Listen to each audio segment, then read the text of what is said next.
Hey everyone, welcome to Resident Evil 2. Now this is the Seamless HD Project, an HD mod developed by a group of fans which turned out wonderfully to update the game. It looks a lot better now than it did originally on the PS1. They basically replaced a whole ton of textures with HD textures that they pretty much developed themselves, and the result is a very beautiful looking game.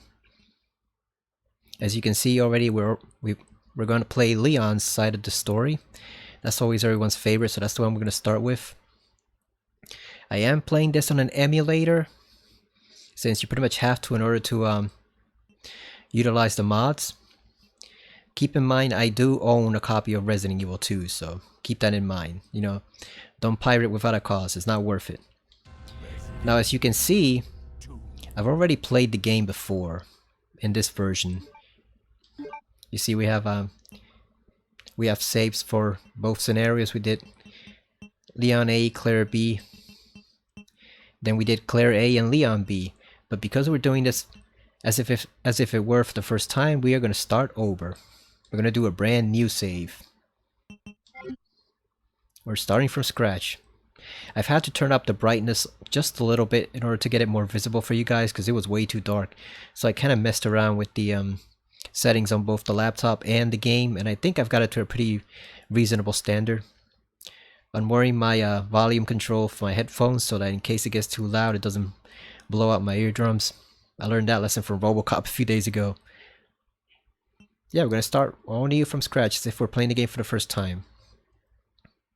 I was supposed to do Siphon Filter, but I promised you a special game, and I really want to do Resident Evil 2. I really want to play this game. I haven't played it in a long time. I think since 2021 was the last time I actually played this, when we actually installed the emulator on the main PC. So I haven't touched this game in a long time. So Siphon Filter can wait for another week. You know, I want to see how far we get into this one.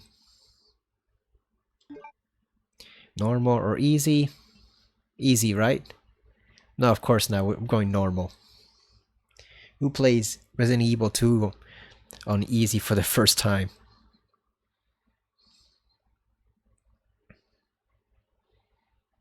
Resident Evil 2. I've also turned off the auto aim, so we're just going full out. Auto aim, who needs that? That's for sissies, that's for babies. A bizarre incident occurred in the outskirts of an American suburb called Raccoon City. It was later revealed that the terrible disaster had been caused by the T virus, a mutagenic toxin created by the international enterprise Umbrella Incorporated for use in bioweapon experiments. The Raccoon City Police Department's Special Stars Unit immediately began investigation into it. The case was apparently closed, thanks to the efforts of STARS members Chris Redfield and Jill Valentine. But the Umbrella Corporation's experiments were far from finished. I gotta confess, I actually do use auto aim on the saves I have for the PS2 version, which just makes things easier, but you know what, we're gonna pretend as if this is our first time playing the game.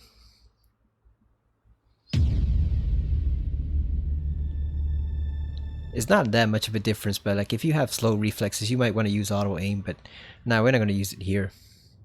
I thought about switching it, but no, let's just leave it like this. Boy, look at these cutscenes.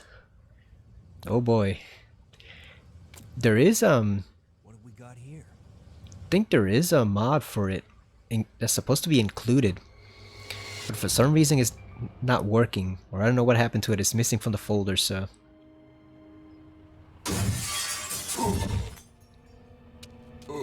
look at that PS1 zombie. That guy's a maniac. Why'd he bite me? Oh, this dude.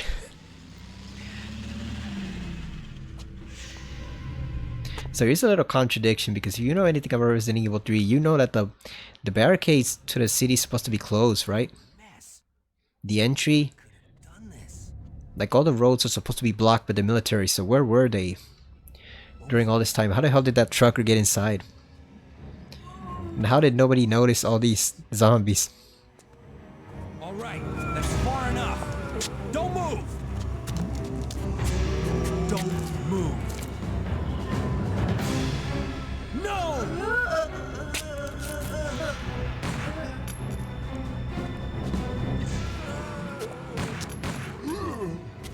That's voice actor Paul Hadid, I believe. Is that his name? Boy, the days when Leon looked like a redhead. He wasn't blonde. Wait! Don't shoot! Get down! Or dirty blonde, brown. I don't know what color his hair is. Can't stay out here. Head to the police station. It'll be a lot safer. Look at old school Claire Redfield, voiced by none other than Allison Court, who also played Jubilee in the X-Men animated series on Fox.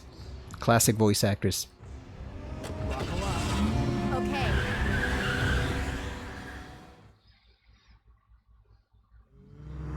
Yeah, there is no military barricade in the newer versions until the very end, so... And the whole place went Great. The insane. radio's out.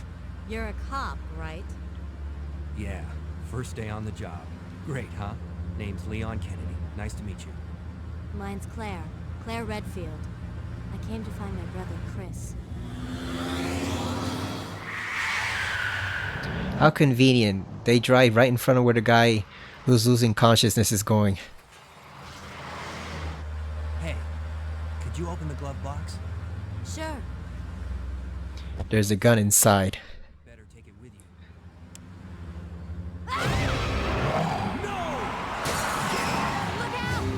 Yeah, how did you not notice that big ass zombie in the back seat, man? Don't you have a mirror in there?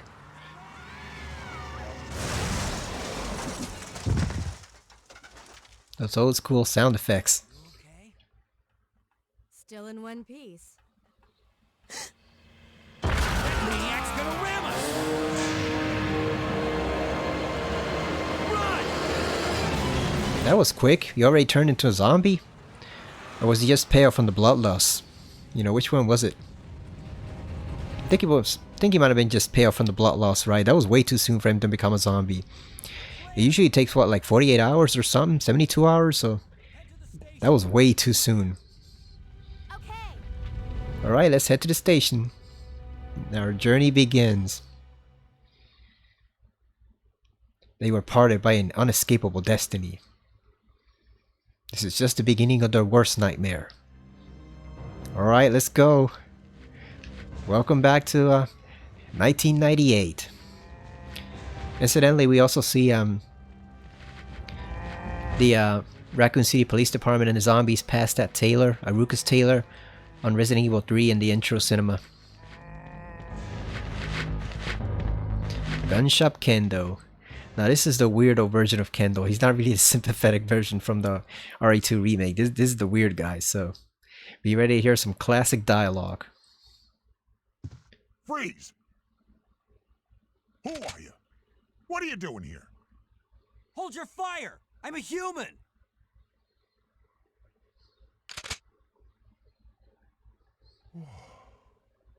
Sorry about that. I thought you were one of them. What's going on in this town? Hold on. I don't have a clue. By the time I noticed something was wrong, the entire city was infested with zombies. You can tell they did not think things out through enough when they were developing this game. How the hell did you not notice a zombie uprising happening in your own city, man? Come on. You didn't notice anything on the broadcast, on TV, nothing? Nothing, it's just like 100,000 zombies just appeared out of nowhere. Come on, man. I do like the build-up they do in the remakes for that. Letting you know that, yes, people do know something's going on. It's just they can't reach outside help. And the outside help they do reach, like the military, is totally worthless, so... It's completely helpless to do anything about the situation. Now, if you don't grab the shotgun here from good old Kendo, he also calls Claire sweetheart or darling. No, he calls her darling when he's talking to her. Now, if you don't grab the shotgun from here, you will find it in the RPD, but we might as well just grab it here. We're Leon, so we can take a few bites if necessary. There goes Kendo. He's dead. He's dead, Jim. Grab that fucking shotgun, Leon. Here we go. We can take a few bites. We're Leon S. Kennedy. We're a snack. Come on. There we go. Let's get the hell out of here. Look at that. We're still fine. We're still fine. Leon may not be as tough as Chris, but he's pretty damn close. You know, he can't move a mountain that Chris can, but he's still pretty tough. So that was the first and only introduction to Kendo, because he's dead now. I like how they reused that character into an actual sympathetic character in the remake. That was I know old Kendo has his appeal, but I like the new Kendo with the daughter and all. That just adds a different dimension to the game. And somebody said, "Oh, it makes it too seriously."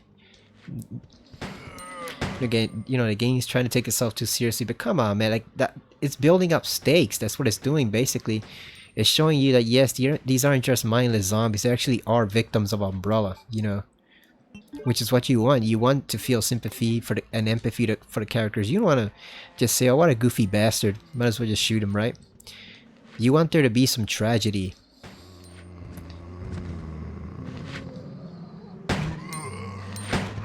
I don't know how that bullet hit him because we were aiming at the wall. But yeah, like you want there to be empathy and sympathy for the characters, right? So it makes sense to give him a backstory and give him some actual decent voice acting. Like, I can't believe that actually offended some people. The fact that, gasp, there were actually decent voice actors for the remake. How sacrilegious. They can even just get the shitty old voice acting from the original. Because the actors themselves weren't the problem. Alison Corswood is a good voice actress, and I'm pretty sure the guy who did Leon is too. It's just like the voice direction was lacking in those days, and then they eventually corrected that for the newer games. But you know, it was everybody was starting to do voice acting in games in those days, so a couple people got it right, and a lot of people got it majorly wrong. But it is what it is, and it still gives a nice charm to the game, you know. So the first time I played this game was back in 1998. I played the original Resident Evil, and I played the Director's Cut DualShock Edition, which I didn't know was the one with the bad music. You know, so when I played it, I thought it was a pretty decent game, but I didn't know that score was supposed to be that way. That's why it was weird when I finally heard the actual RE1 score many years later. And realized, oh, it's actually supposed to be scarier than it was. I thought the horror came purely from the monsters, and no, the score actually was scary originally. It just got replaced. So I played that game and liked it a lot, obviously, enough to look forward to a second one. And I read all this time in gaming magazines a lot of previews about the second game, and it would show off lots of different scenes inside the jailhouse, inside corridors in the RPD. You know, it would show you the different cop zombies and how detailed they were. And I was really looking forward to that game. And when this game came out, it looked completely different from what we'd seen in the previews. It looked completely different, and I didn't really realize why until much later. You know, so I was a bit stunned because I was like, this looks like a completely different game than what we saw in the previews. But I gradually got into it because it is a pretty damn good game. And so, eventually I came around to it. Like, by the time we're in the police station, I just went with it, you know. You know, the fact that the areas looked completely different and the enemies looked completely different didn't really bother me. Because, god damn it, Leon. What are you doing? We're already in caution. Yeah, good old tank controls, huh? I'm sure there's an herb around here somewhere. Is it over here, or... Let's see. I'm sure everyone knows by now the trick about if you get there without picking up any items, you see Brad down there, and he's got the key to the wardrobe. He's got the key to the locker there that gives you a separate costume. I believe that's the separate run. I don't think you can actually reach Brad the very first time you get here. I think that's specifically, you have to trigger it by beating the game. Yeah, and that old version of RE2 went on to become RE1 1.5, which was a very long sought after version by the fans. And they took some stuff out, obviously they replaced some stuff. One thing they took out about the original RE2, which I really miss, and they've never put it back, were the man spiders. They had these enemies that were basically chimeras, but made from spiders instead of flies. You remember the chimeras in in Resident Evil 1 and Rebirth that were basically birthed from women Umbrella kidnapped and implanted them with embryos specifically grown like specifically grown to have the genes of a fly and a human combined, and they bound them with the T virus. So, and then they had the women give birth to them too. So they had that, but it was spider form, and they looked like the coolest enemies ever in a horror game at that time. Hell, they still look cool. So look at all the nice detailed textures here that have been replaced with very loving care by the fans. Look at that, you can even see the cracked door instead of just a regular door. Yeah, the game looks pretty good for a, well, like a 20-something-year-old game. It looks great. 25-year-old game. Yeah, they've never replaced the Spider-Man or man spiders in the game. I think there's one similar to them in RE6, but I never made it that far into the game. And I find that it's a shame that they didn't use them in any other game, or even the remake. I was hoping they would use them in the remake, and no, they took out the spiders completely. They eliminated them entirely. There were no spiders whatsoever, which was a shame and a letdown. But you know, minor gripes about the game.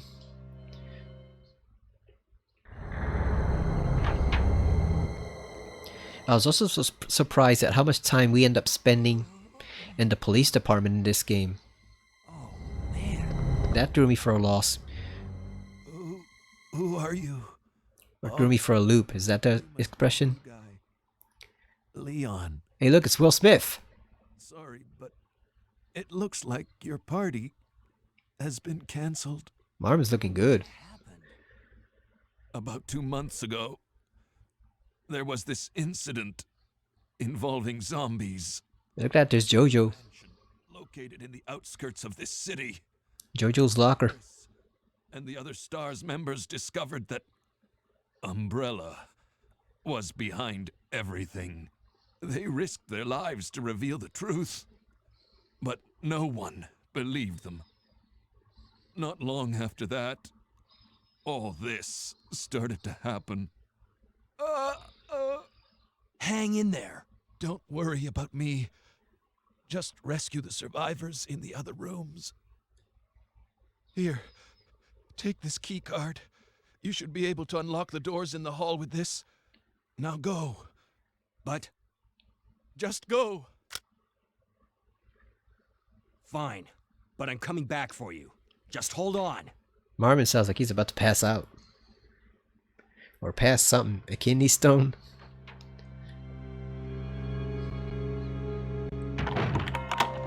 And somehow he locked the door behind him. Where did he get his strength to suddenly go up and run up to the door 2 seconds after Leon leaves and he's able to lock the door? Where did he find the strength? Alright, let's use that old computer. That one on the second square there, that always looks like a face to me. It looks like a zombie face. Is that a zombie face, or is that supposed to be like the main hall? And it's just it just looks weird. So I've heard it said that it made no sense that he refers to them as zombies, because if they've never seen this type of creature in this universe, then they should not have the term zombie. You know, they should just be creatures or undead or whatever. They, you know, it's weird that they would know right away they were zombies. I guess the STARS members picked up the files and Umbrella referred to them as zombies, and that's why everyone else refers to them as zombie. But yeah, it does make sense that it is pretty weird that you would have that, and it's pretty weird that you would have that and people already calling them zombies, even though they've never seen this type of creature in the universe. I mean, in this universe before. Ooh. We are not heading that way. We need more ammo for that.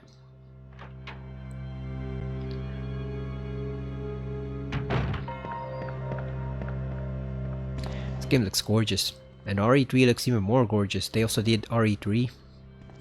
They've done one, but RE1 is one of those games where it was revolutionary for its time, but nowadays it's been eclipsed by the remake. Like, the RE1 remake is so perfect, it's so good and well done, that you pretty much don't have to play the original. it just completely replaces it. There's nothing the original has that the remake doesn't have, and the remake actually has somewhat decent voice acting. You know, a couple people still sound off, but it's pretty decent for what it is. There's only certain ways to record, you know, 5 people trapped in a mansion going around exploring. You know, not a lot of emotion or stressful situations for voice actors in those areas. It's mainly just Barry reporting to Jill, Jill reporting to Barry, Wesker being an asshole. You know, not really anything that can really challenge voice actors to give a great performance, but it still sounds decent enough for what it is. The atmosphere is better too. The lighting, everything about that remake is pretty much better than the original. The original has a bit more color to the house. That's pretty much it. Police memorandum. August 23, 1998. This letter is to inform everyone. It's just to inform everyone about the recent movement of equipment that has happened during the precinct's rearrangement. The safe with the 4-digit code has been moved from the STARS office on the 2nd floor to the Eastern office on the 1st floor. 2236, Raccoon Police Liaison Department. Alright, gotta remember that. 2236. I don't want to make it too bright, or else it'll ruin the atmosphere in the game, so that's why I tweaked it a little bit in the menu as far as the brightness, but I don't want to make it too bright. Because it just looks bad. You see the liquor there?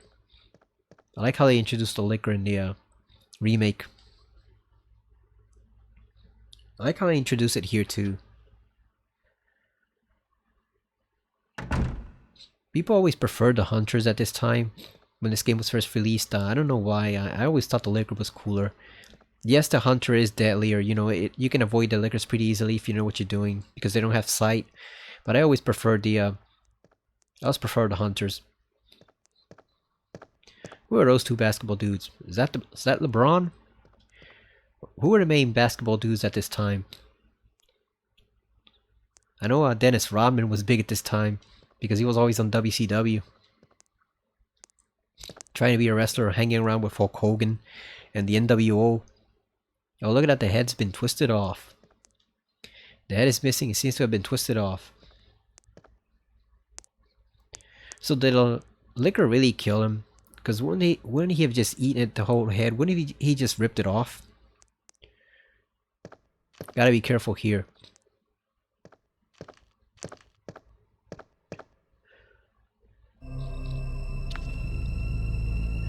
Oh, look at that. That was awesome when we first saw it.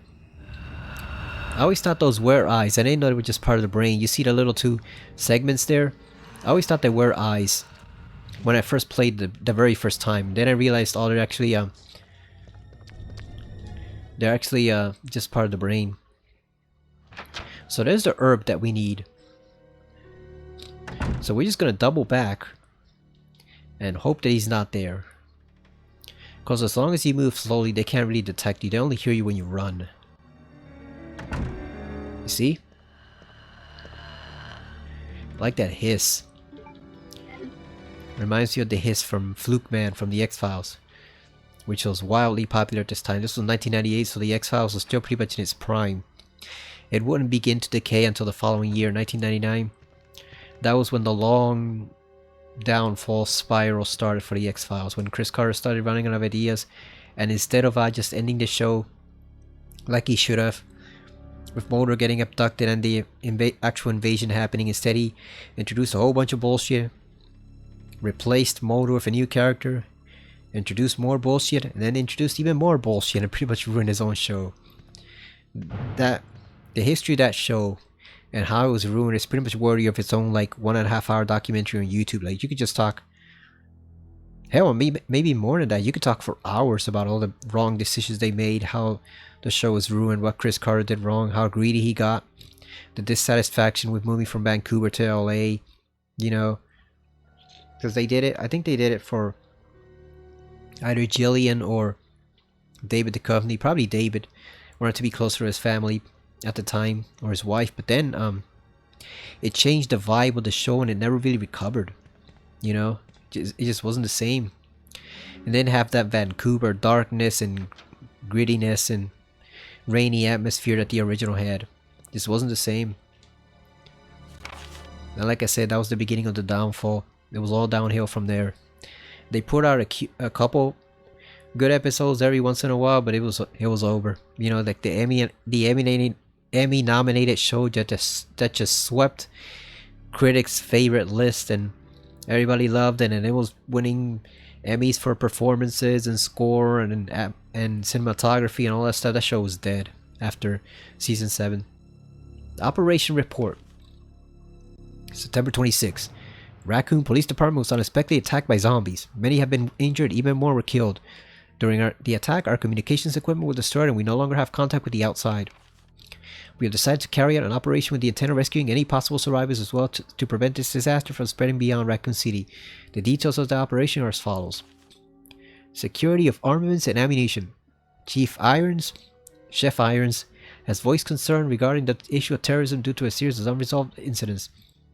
On the very day before the zombies' attack, he made the decision to relocate all weapons to scattered intervals throughout the building as a temporary measure to prevent their possible seizure. Unfortunately, this decision has made it extremely difficult for us to locate all ammunition caches. It has become our top priority to recover these scattered munitions. You think? Nobody viewed that as suspicious of the chief, you know. Oh, let's relocate every single weapon we have and all the ammo, which is our key to survival, to random spots scattered throughout the building because we're afraid of a terrorist seizing them. You know, we're afraid that a terrorist is gonna come into this building full of cops and just steal all our ammo and guns. Like, Jesus Christ, what a bunch of fucking idiots. He played them like a fiddle. No, I was gonna say played them like a violin. No, he played them like a damn fiddle. To unlock the weapon storage. As stated earlier, it would be extremely difficult to secure all the ammunition. However, a considerable supply still remains in the underground weapon storage. Unfortunately, the person in charge of the card key used to access the weapon storage is missing and we have been unable to locate the key. So basically everything went to hell. One of the breakers went down during the battle and the electronic locks are not functioning in certain areas. It had become a top priority to restore power in the power room and secure these locks. Recorder David Ford. Oh damn, he's still going on? What the hell? Isn't that the guy who gets torn in half at the very beginning of the remake?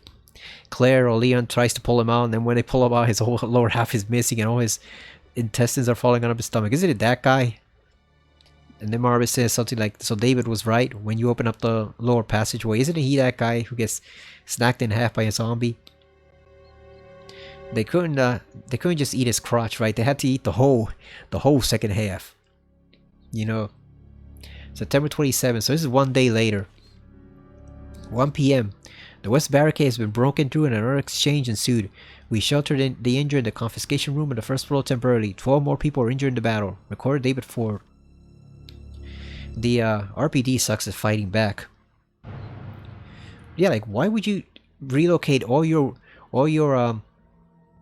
weapons during a zombie outbreak or a zombie apocalypse? What the hell? Did you seriously not suspect anything about this damn perverted chief? Really? Additional report. 3 additional people were killed following the sudden appearance of an as yet unknown creature. This creature is identified by missing patches of skin and razor-like claws. However, its most distinguishing characteristic is its lance-like tongue. Capable of piercing a human torso in an instant, their numbers as well as their location remains unknown. We have tentatively named this creature the Licker and are currently in the process of developing countermeasures to deal with this new threat. So they just keep losing people left and right. I like how it says missing patches with skin. Its whole skin is missing. It doesn't have any. All the muscle structure is exposed. What do you mean patches of skin are missing? The whole thing is missing. Jesus. Masters of understatement there. Empty soda cans and junk. Nothing else.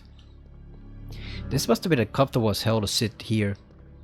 In these school grade 6th grade desk. A bunch of grown men and women sitting here with the little desk on the side, writing out with pencils on paper. That must have been uncomfortable as hell. They really couldn't afford anything else. Hello everyone, my name is Leon Kennedy. I want to alert you on the situation status. We are fucked. That is all. It's a fireplace. An oil painting hangs above it.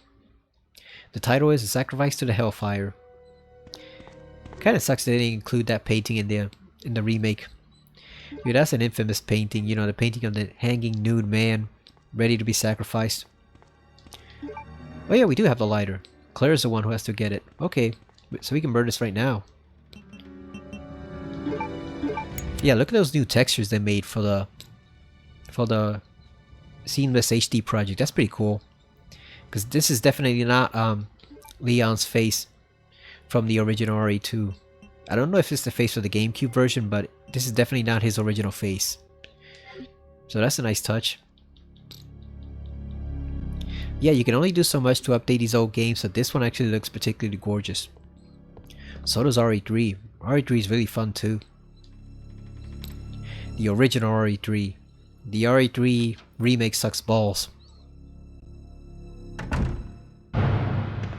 And not the big juicy ones, the gross ones, you know?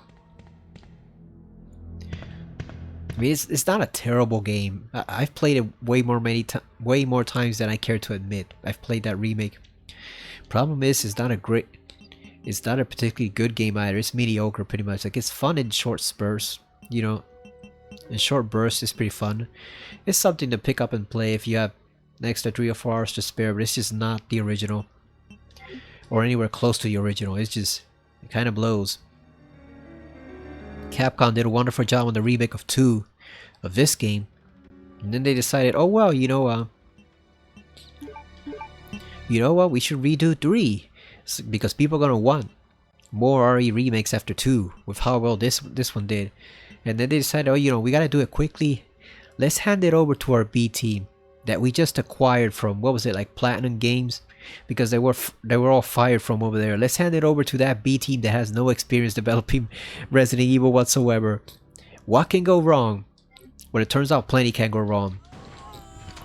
A hell of a lot can go wrong when you hand a game of this caliber and type to a team that has absolutely no experience. Yeah, whatever can go wrong will go wrong.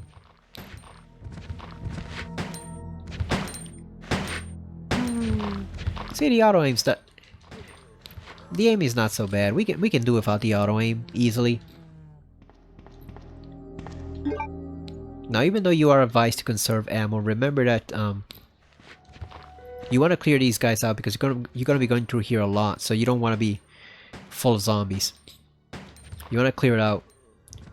Also, by the end of the game, you're gonna have a lot of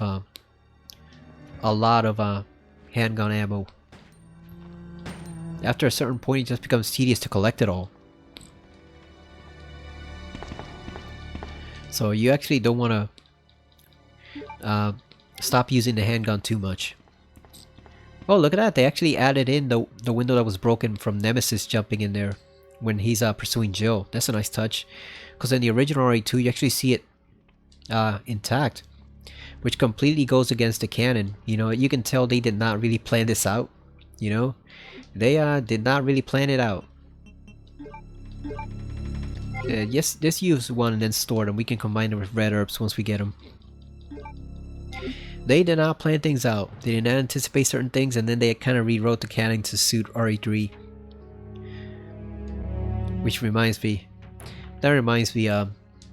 remember when they were teasing everyone on the Capcom Twitter account about the hole that Nemesis supposedly left in the building in the remake? Oh, this is an unusually shaped opening. I wonder what did it. And everyone was thinking it was Nemesis, and then it turns out that Carlos just blew it with a stupid ass C4.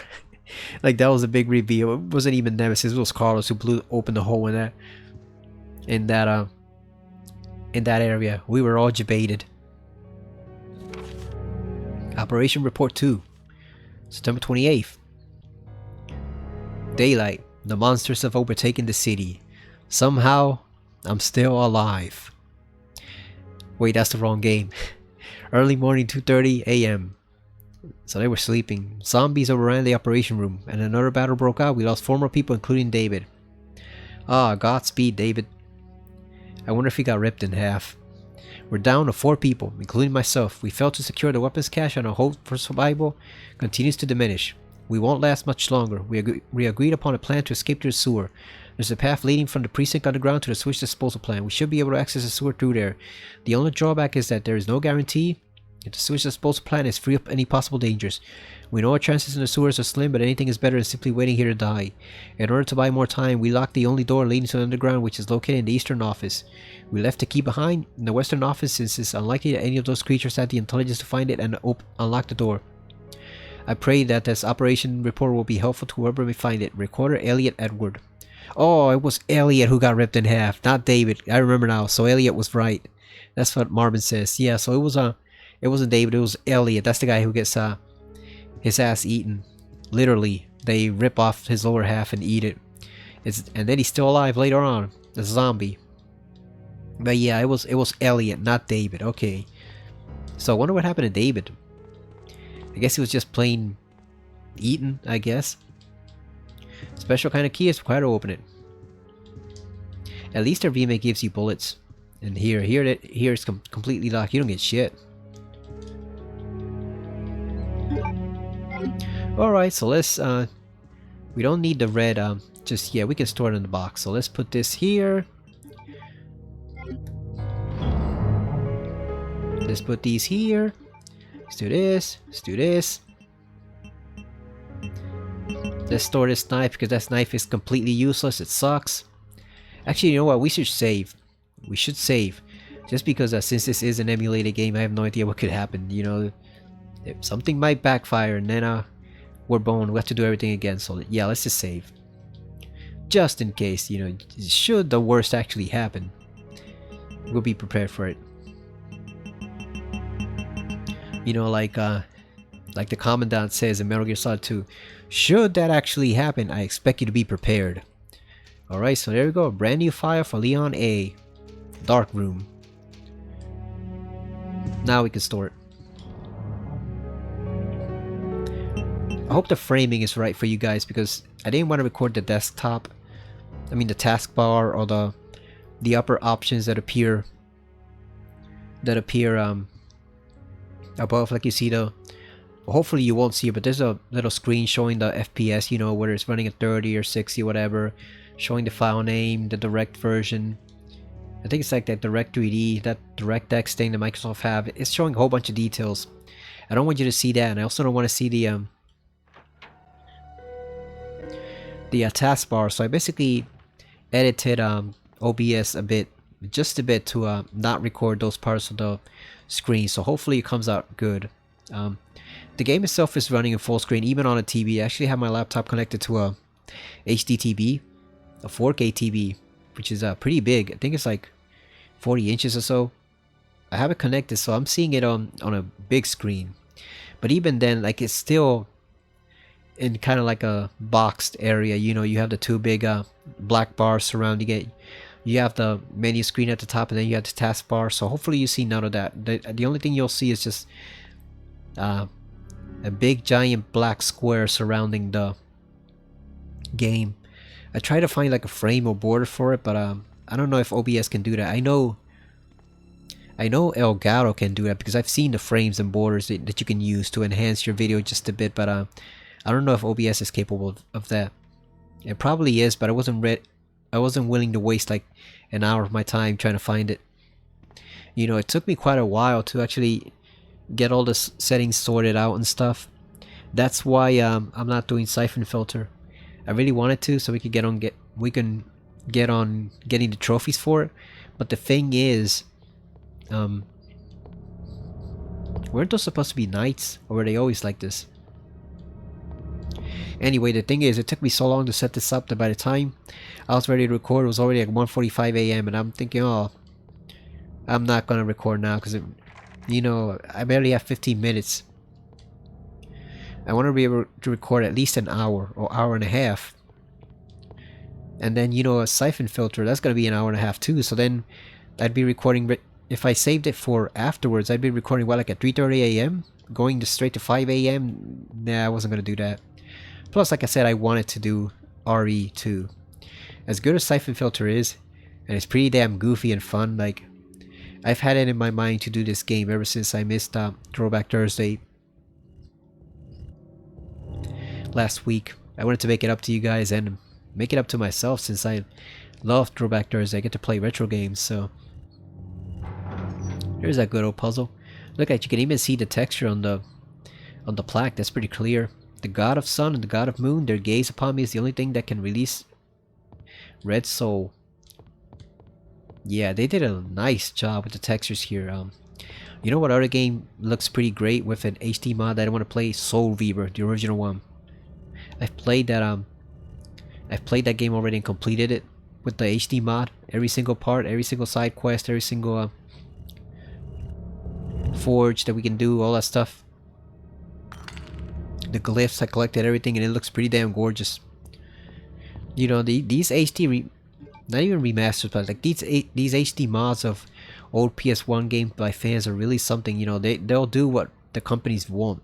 Like if Capcom wants to give you like the old RE2, they'll just sell it to you straight up as a port. No enhancements, no audio, you know, enhancements, no HD textures, no nothing. They'll just give you the straight up port, you know, which is fine, but I like when they do it better this way.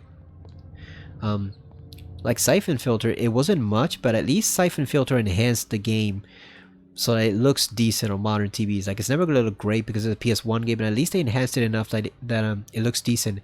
Capcom sometimes doesn't even do that. Like, they'll just give you a straight up port and say, here you go. It's a straight up port. Enjoy. No enhancement whatsoever. I mean, look at Code Veronica. It's hard to believe, but the PS3 version of Code Veronica, which I have, the one I own, and only went 2 hours in before I couldn't stand it. That's supposed to be an HD remastered version of the game, and it looks like shit. God damn, that game looks awful. The lighting is awful. The environment looks awful. You can barely see where you're going. It looks like total shit. And it's an HD remaster. It was a remaster for the PS3, and it looks like garbage. So yeah, Capcom sometimes will give you good stuff, sometimes they'll give you bad stuff. You know, they just aim over here, Leon. Don't waste bullets. Shit. Don't waste bullets, Leon. We don't have that many.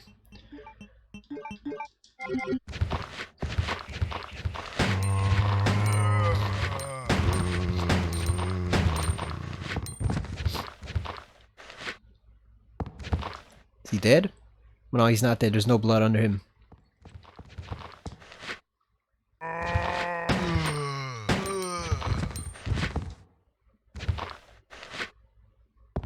Alright, here we go. Yeah, Code Veronica looks like shit. That game needs a remake badly. And it's funny because it's a bad game. I don't like it at all. It's awful. It's long. It tries your patience. You can get soft locked at least 3 different ways. It desperately needs an upgrade, but yeah, like, even though I don't like the game, it really needs to be remade just so it can be playable. I mean, it needs to be remade just so you can see where the hell you're going, because half of the time you can't even see where you're going. You actually need it to you actually need some HD graphics to be able to tell where the hell you're going, because you sure as hell can't tell in the old version. Alright, there we go. Star's office.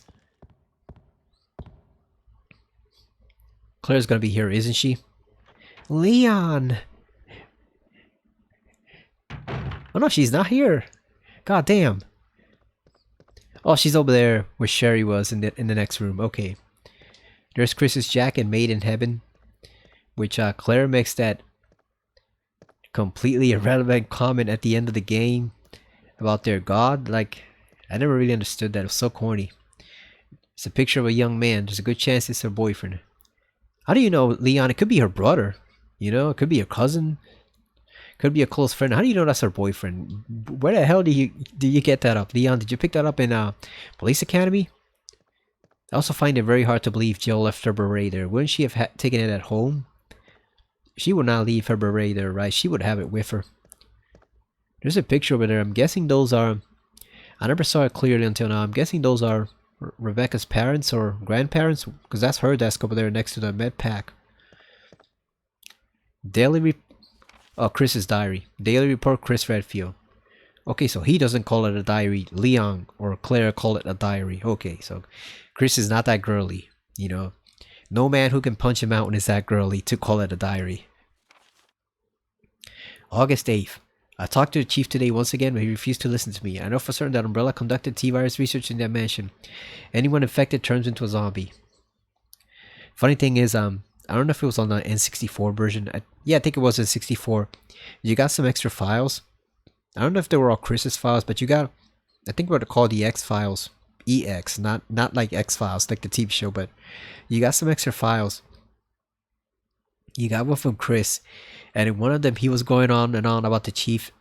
He was going on and on to the chief about so-called zombie dogs. He wrote a sentence like saying, once there we discovered that they were not regular dogs but zombie dogs. And I remember one person many years ago, I don't know if it was on GameFAQs or GameSpot, just on the message board saying, Chris, are you trying to sound like you're out of your fucking mind? You know, you're totally out of your goddamn mind mentioning zombie dogs. Really? Like, even if the chief wasn't corrupt and dirty as hell and on the Umbrella payroll, he would not believe you if you put it like that. You know, you have to say they were biological experiment. You don't go out and tell the chief of police that you saw zombie dogs in a mansion of the forest. That's just fucking insane. Goddamn, Christopher, not the brightest of fellows. Very big, very powerful, but not the brightest of men. But the entire mansion went up in that explosion, along with any incriminating evidence. Then why did you set off the damn self-destruct mechanism? Because it was Rebecca who set it off, right? Why the hell did you blow up the mansion before collecting those files, you idiot? Or was it Wesker who did it? Since Umbrella employs so many people in town, no one is willing to talk about the incident. It looks like I'm running out of options. August 17th, we've been receiving a lot of local reports about strange monsters appearing at random throughout the city. This must be the work of Umbrella. I also wonder how the RPD planned to ever find out the whereabouts of the all the liquors. Like, did they seriously think there was like a liquor colony somewhere? They were just gonna go and find them and burn them all with like a flamethrower, just torch the place? Like, how did they ever plan to find the whereabouts of where all the liquors were coming from? Those things just probably just wandered off from the Umbrella sewers somewhere. You know, they just wandered off from the lab in the sewers. Or aren't the liquors also just one more stage of some zombies? So maybe it was just regular people who turned into liquors. August 24th, with the help of Gio and Barry, I finally obtained information vital to this case. Umbrella has begun research on the new G-Virus and evaluation of the original T-Virus. Haven't they done enough damage already? He's so outraged he has to put it in a question mark and an exclamation point. That's how mad he is. We've talked it over and have decided to fly to the main Umbrella HQ in Europe. I won't tell my sister about it. I won't tell my sister about this trip because doing so could put her in danger. Please forgive me, Claire.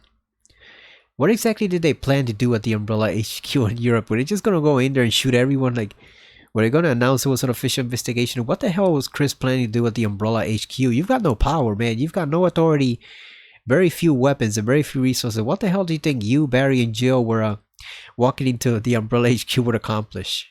I'd love to know what was Chris's line of thought in there. Like, what insane thinking led him to believe that taking a 3-man team to Umbrella headquarters in Europe, which is probably crawling with dozens and dozens of security guards and soldiers, would accomplish anything?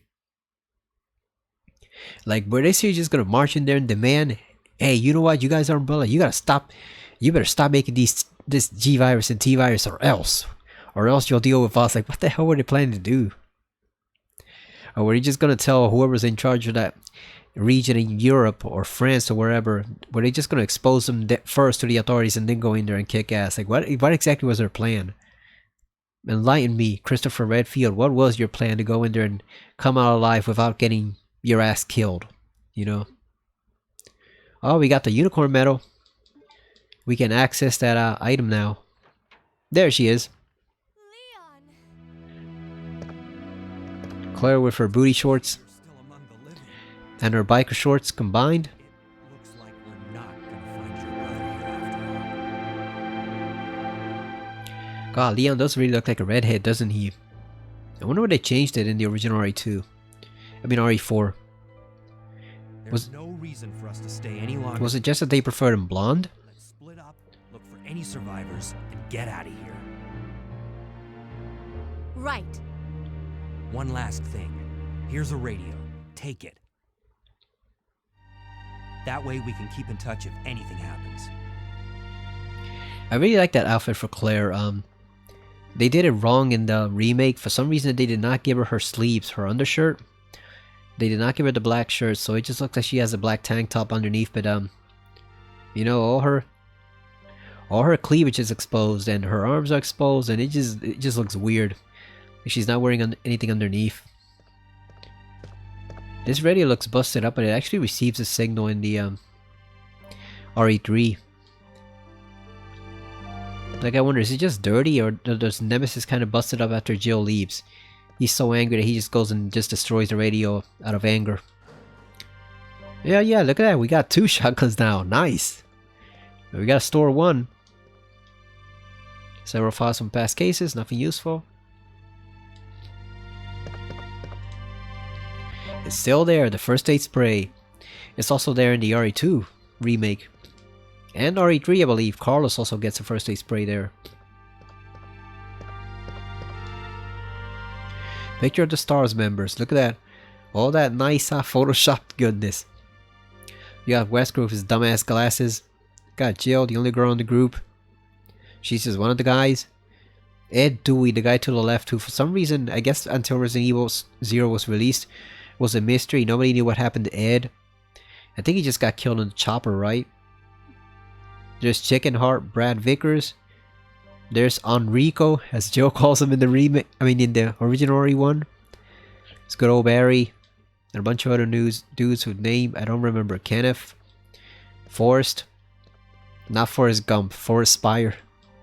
Appears to be a replica of a gun. The owners probably remember the NRA. So Barry, right? Look at, he's even got a fish mounted there. He's got a trout. Barry's just a good old southern boy, isn't he? Various trophies. One of them reads Marksman Contest winner Chris Redfield. So he's the best marksman among all the stars, is Chris. Would have figured it was Jill. Barry? And Jill to compensate for her shorter, lighter frame, and Barry because he's just obsessed with guns. But no, it's apparently Chris. Makes sense, I guess, as he was also in the Air Force. Which a lot of people have said, how the hell was Chris so young to be in the Air Force and then get kicked out and also become a super cop here? Well, it's a video game, you know, it doesn't have to make sense with reality. And it's also Japan. They like to do prodigies in their games, you know. They like to do child and teenage prodigies in their games. Not just Resident Evil, although that's a particularly good example, but even in other games like Parasite Eve, Aya Brea, is that her name? She is really young for being a veteran police officer, and she looks young too. They just love their child prodigies over in Japan. It's trash. Someone must have searched the desk. Should we do the thing with to get the photo for Rebecca? Let's see. It's 50 times, right? So we already did once. So 2.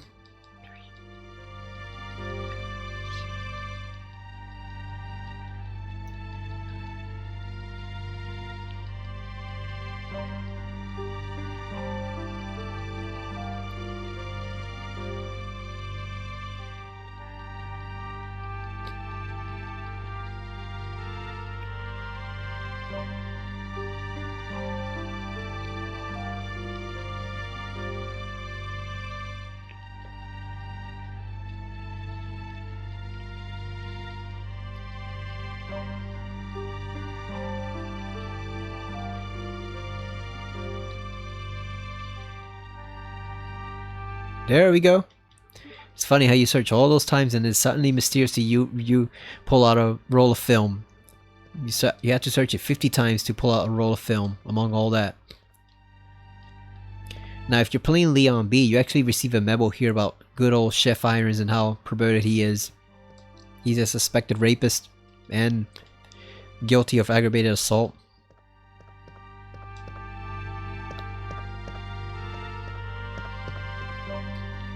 There's just Claire staring at her brother's desk, wondering where he is and what happened. Alright, let's go. Let's go develop our film. Good old Rebecca Chambers.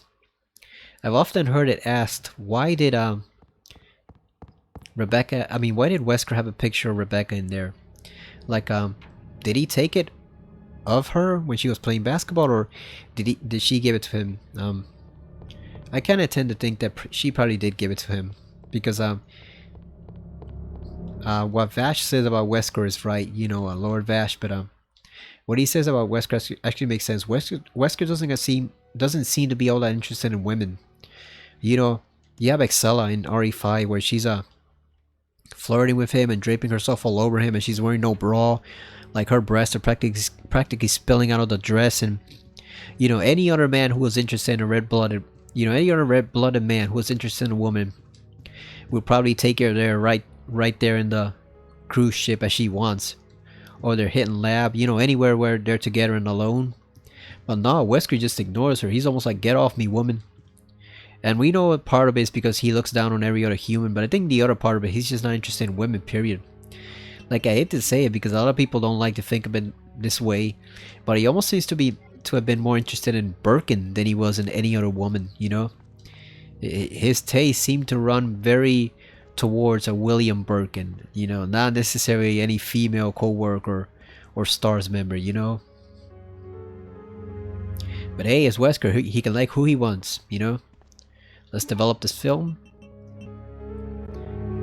In all seriousness, I do wonder if Birkin and Wesker were having an affair behind the nets back, because she says outright in RE2 remake that they were married more to the jobs than to each other, and you know, they weren't really that close. They were kind of estranged, even though they lived together and had a child, Sherry. But we know for a fact that Wesker spent a lot of time with William, you know. He spent a lot of time with William in that lab. And William even gave him that stupid ass virus for him to survive, which I believe is probably just like a purified version of the progenitor virus. That's all it is. But he gave that to Wesker and to no one else. He trusted no one else in the goddamn lab. So I do wonder, you know, there is a bit of, what do they call it, hoye between the two characters. Was like kind of a bit of like a homoerotic aspect between the two, because Wesker does seem to trust William more than anyone else. In fact, they may be the only person he trusts. So, and then the two of them, like I said, shackled together in that laboratory day in and day out, night after night, in the bowels of Raccoon Forest. You know, things happen. I wouldn't be surprised if good old Wesker and good old William were closer than anybody thinks, because it makes complete and total sense. And if you say it doesn't make sense, you're lying to yourself. You're in denial. There it is, Recruit. Good old Rebecca Chambers. I miss her. We should see her in a new game soon. They're always asking the question, how can we keep the series going? You know, should we do new characters like Ethan, which nobody liked except for a few people? Or should we keep with the old guys, Chris and Jill, even though they're in their 50s now, and Leon's pushing 52? Should we go with those guys even though they're old? They're all the old guys. And the answer is just use the younger guys that you haven't used often. You know, Rebecca, Billy, whatever happened to him? He's probably retired on some private island somewhere just sipping mojitos. You know, just use the characters that you haven't used in a long time, like Rebecca. Where's she been all this time? She's just a medical doctor, but why didn't she ever participate in any other missions? You know, seriously, where is Billy? Is he really just sipping mojitos on an island somewhere, retired? You know, with the law thinking that he died because he was wanted for murder. He was wanted for mass murder too. Like, he's just hiding somewhere. Where's Kevin Ryman? Remember that guy from RE Outbreak and Outbreak 2? Where's him? We know Alyssa Ashcroft survived because she writes an article that we read in Resident Evil 7. We find it in the Baker house. So where's Alyssa? You know, there's plenty of characters they haven't used more than once or twice that they could easily utilize. Either in Raccoon City if you did more games set there, or directly after Raccoon City. Or like Sheena Island, like you could just do a... You know what would really interest me? Even though I hated the game, even though it sucks ass, I would be interested in a remake of Resident Evil Survivor from the PS1. That would be awesome. You know, that would be awesome. Because you could take that rinky-dink piece of shit 1 hour game and actually make it something good. Make it a 2-3 hour first person shooter. You know, only charge half the price. Instead of paying 70, you only pay 35 or 40. Enhance it for modern standards, you know, put in checkpoints, put in save points, add more areas, you know, make it an actual game. Because it wasn't an actual game, it was just a 1 hour experience, not even a full game, an 1 hour experience. Just poured it over from the arcades in horrible fashion. Like, that was the most lazy ass piece of shit port I've ever seen. and I've seen some bad ones. Like I remember how bad the Super NES ports of Street Fighter Alpha and X-Men vs Street Fighter were. Well, not X-Men vs Street Fighter. That was a PlayStation, but that was an awful port for the PS1. X-Men vs Street Fighter, that thing sucked. It sucked badly. It was horrible. But I've seen how badly the ports of Street Fighter Alpha were. I've seen a lot of bad ports. That one takes the cake as pretty much one of the worst. Resident Evil Survivor. It's just awful. It's horrible. It's ghastly. So, you know, if you want to really do something that's unique and interesting, do that. Do a remake of RE Survivor. Like everybody expects him to do Code Veronica. We know they're going to do 5 because they've hinted at it with Wesker and his idiotic monologue in RE4 remake about how the age of man is dawning, or the sun is setting on the age of man. That stupid ass quote. He's trying to sound like some villain out of a Tolkien book. You know, he's trying to sound like Sauron or Saruman. We know they're going to do 5 eventually. We expect them to do Code Veronica, or at least the Code Veronica stands expect them to do Code Veronica. I would be really interested and surprised if they did RE1 Survivor instead. That would be awesome. Make it into an actual game, not that 1 hour piece of crap thing that it doesn't even work well because the original needed the light gun and you couldn't have the light gun on the PS1, so basically you're using the control stick to aim. And the enemies are all janky looking too. You got these men ape that you got these apes that are in. People think they're human, but no, they're apes. They're ape-like BOWs in special forces suits with masks called the cleaners that just go around making jaguar noises. So like, they are literally apes that go around making jaguar noises and have been enhanced by the T virus. And they all take like 1 or 2 shots and they die immediately. They just dissolve in a puddle of goo.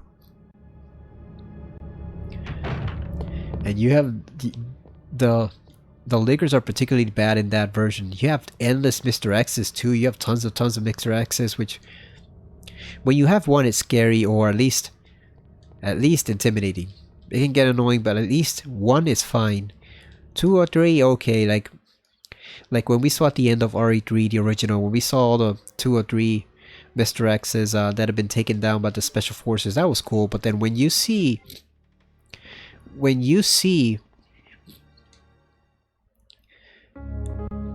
tons and tons of Mr. X's scattered throughout the island, one after another, it just takes away the magic from it. You know, it just becomes suddenly it's no longer scary, he's just annoying. They put way too much of Mr. X in that game. They wanted to show us how they were made, but the problem is that the way they did it, it just took all the magic out of Mr. X, because now he's just a regular enemy. So now there's tons and tons of them. He's everywhere you go, so it just doesn't work anymore. He's just not scary anymore. He's just annoying. And then you had to pick one of 3 paths, so that means that you also could not see the whole game in a playthrough. You absolutely had to pick one of 3 paths. That scared me the first time I played this game, definitely. The arms, get off me, fools! Stop tickling me. The arms reaching out through the wood. That's definitely reminiscent of George Romero's films, right? Like, especially Day of the Dead, where they all reach out through the wall. Okay, we gotta get past this bastard again. So we gotta walk cautiously and carefully. Gotta avoid his ass until we're through. We know he's here somewhere. Where is he? Oh yeah, he's on the ceiling.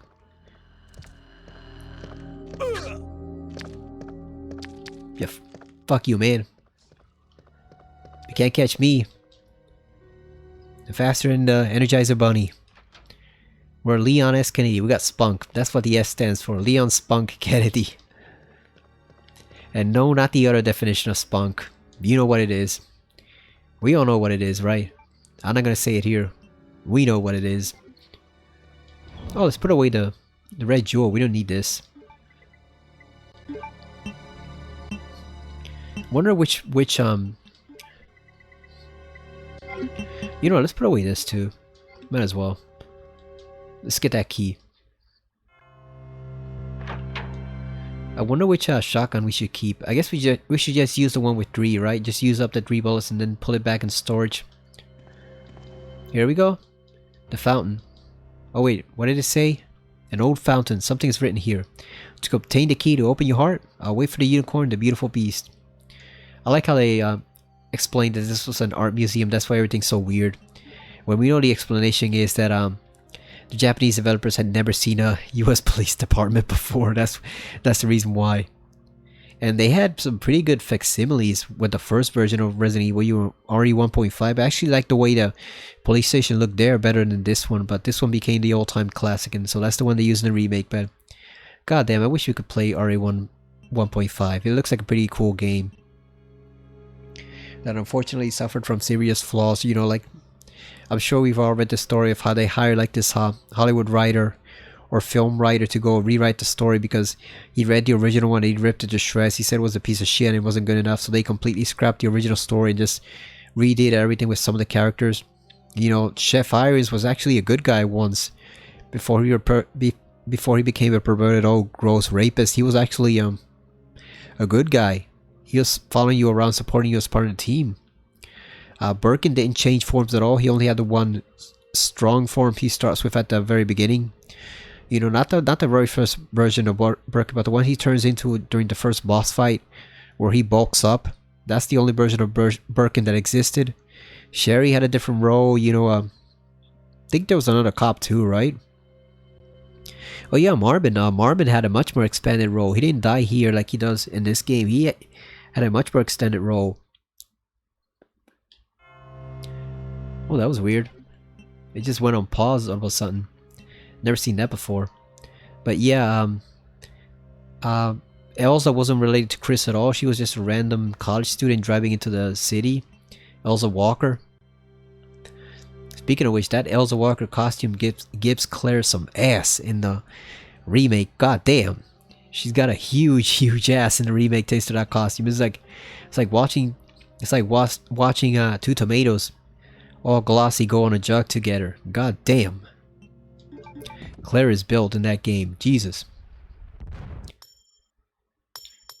But I guess she's not as built as Ada, because that's who Leon keeps chasing, right? I guess that fine Asian booty is just too much for Leon. He just can't resist it, right? He just goes, oh, I have to have that.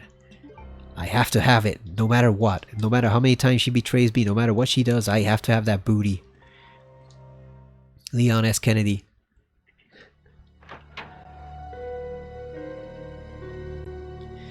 I think it was on Twitter that someone made some stupid ass racist joke that I don't know if I should even repeat it, but what the hell? Like I said, it is a stupid ass racist joke, but it was something that someone made on Twitter where they said Leon had yellow fever. Jesus Christ, people need to get some help. But he does have an attachment to Ada, which is inexplicable because he only knew her for like 4 hours. He didn't even know anything about her. He doesn't even know her real name is not Ada Wong. You know that, right? You know that's a made-up name she used as a spy.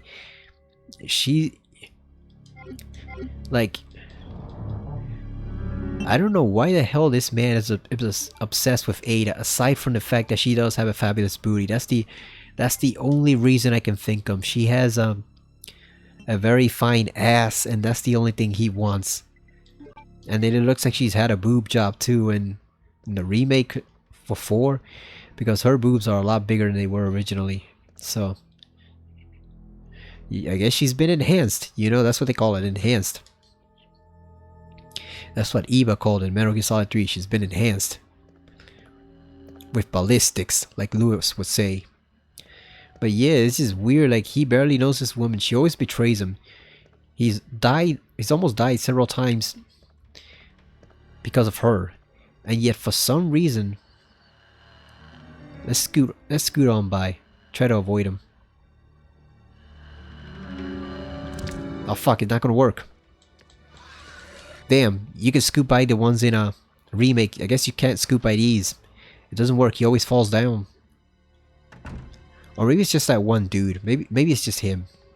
Maybe it's not anyone else. Maybe it's just the one guy who you can't scoot by him because it's too close. The corridor is too narrow. Alright, so we got past the zombies. We got the Spade key. Like Sam Spade. Isn't he that detective from that really old movie, Maltese Falcon? Where they're all pursuing this MacGuffin, the Maltese Falcon, all this time. And then I think at the end it turns out it's a fake, right? Sorry if I spoil like a 70-year-old movie, but I think the twist at the end is that the Falcon is a fake, right? It's just fake gold, it's not real. They were pursuing all this time, they were pursuing that MacGuffin for nothing. There's Sherry's little slide hole where she can slide down there because she's so little. You know, Sherry's weird in this game. She's supposed to be 12 years old, but she sounds like she's 8 or 6. It's weird. She sounds like one of the Olsen twins. Way too precocious. It sounds like a 40-year-old trying to write dialogue for like a 6 or 8-year-old. Small ventilation shaft. It's far too small for an adult to fit into. Alright, let's open up this bitch. Let's see what's in here. I think it's a pack of zombies, isn't it? So we can definitely pull out the old shotgun here. Oh yeah, here they are. These bastards. Here we go. Let's use up the final 3 bullets here. Let's do it. Look at that. We got regular coffee. Not just any coffee. Regular coffee. Okay, let's take them one at a time. Oh shit. They're not taking it one at a time. Yeah, they had other ideas. They decided one at a time, fuck that. We're gonna eat you all at once. I'm gonna eat you raw. They were eating this guy raw. You know what that reminds me of too? See all the zombies the same. Like, somebody apparently had this really... They literally had this complaint on Twitter that said, oh, the remake, the RE3 remake breaks my immersion because all the zombies look the same as the ones I fought in 2. You know, I can't get into the game if I see the same zombie that I already killed 50 times in Resident Evil 2. Man, shut the fuck up. What the hell do you expect? You seriously expect them to make a whole bunch of new textures for zombies? They're gonna reuse it. Of course they're gonna reuse all the assets they have from Resident Evil 2. They wanted to make the thing cheap. And even if they didn't want to make it cheap, you know, it just makes sense to reuse assets, you know? We just gotta pretend it's a different zombie, you know, or maybe people in Raccoon City just like that type of fashion. But seriously, the guy was going, "Oh, my immersion is ruined because I killed this zombie 50 times in Resident Evil 2 remake, and now I'm seeing him again in RE3, and it makes no sense. My immersion is ruined." Man, shut the fuck up, freaking loser! Jesus Christ, people are weirdos on Twitter, and it's gotten worse since a certain you-know-who took over. Like, it was always weird. There were always weirdos and trolls on there, but ever since you-know-who took over, it's just gotten worse and worse. Like, now we're in Weirdo Central at this point. Like, we're way past them being regular weirdos. Now we have the creepy weirdos and the stupid ones. It's a cesspool now. But I gotta use it because it's the only place where I can talk to other people about horror movies besides the Shouted Discord. You know, it's the only place I can talk to them about horror movies. It's the only place where I can check on golf Twitter, you know, and, you know, get odds for like the golf betting and stuff. And it's the only place you can really get video game news on the fly. So I hate what a certain guy has done with it. I hate how much it sucks now, but at the same time, you pretty much got no choice, right? Like, there have been 2 attempts by other people to make alternatives to Twitter. They both failed so far because people are just not interested. They're just too used to using that particular platform. They don't want to use anything else. So unfortunately, all the competitors just fail to catch on. And until they do, until they have millions of people on there, there's no point in using them because you're talking to yourself basically. It's a bubble. There's just no one there. Period. You know, you might start a thread and get 1 reply in like a week. It's not worth it until people start migrating from Twitter in mass, you know, large mass migration from Twitter. Then it becomes worth it. But after that, no. I mean, before that, no, because there's just no one there. There's no one in those other 2 competitors. It's just empty. Here's Leon almost breaking his leg. God damn. Let's get that old plug. Yeah, he's the one to get the plugs right. Claire gets the stones. those weird ass Mayan stones that you use in the chief's office. So it's this one to the right, and this one to the right. Simple, huh? Also like how they kept a reference to this puzzle and homage in the library in the remake. It's pretty cool. You know, they didn't have the puzzle itself in this form. They had one similar to it, but they also kept the knight thing there as an homage. Now I don't think we're gonna hear the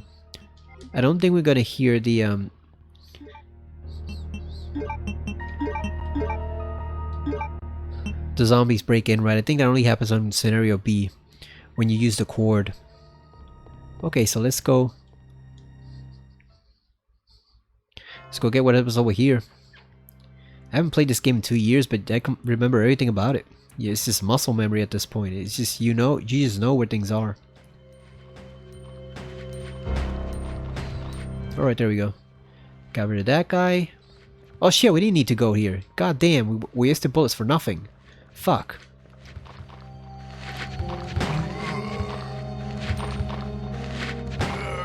Alright, that guy's dead. Fuck it, you know what? Let's use this bullet on him. Let's just kill this fool. Just to get him out of the way.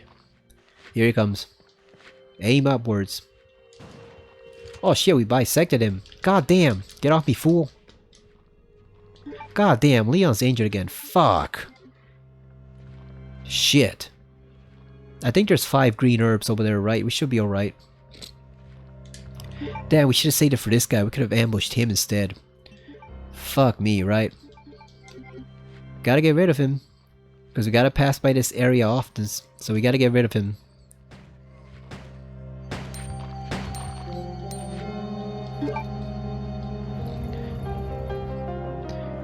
Yeah, let's... Oh yeah, I forgot. I was about to say, let's put away the box. I mean, the shotgun in the box, but no, I just forgot. I just remembered there is no box down there in this version. That's only the remake.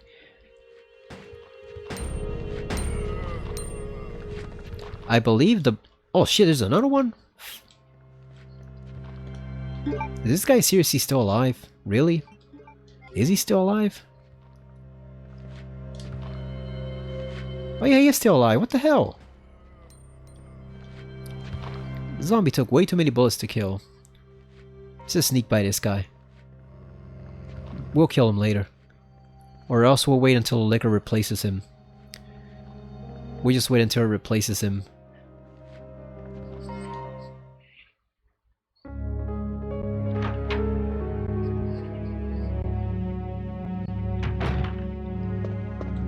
Oh yeah, this is really good. The good old secretary's diary complaining about how weird and creepy the chief is.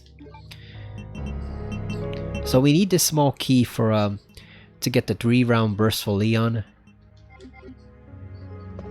I'm not sure it's worth it because we just waste ammo more quickly.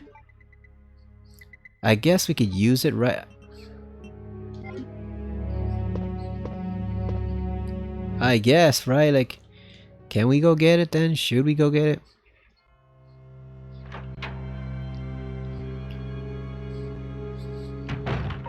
Oh, he's over here. Oh, that's good. We can just avoid him then. Yeah, let's go get that damn let's go get that damn treasure. It's basically the 3-round burst thing for the handgun, which I guess whatever, right? We can aim with headshots here, so we might as well use the 3-round burst, right? We're just gonna have to keep a watch on our ammo.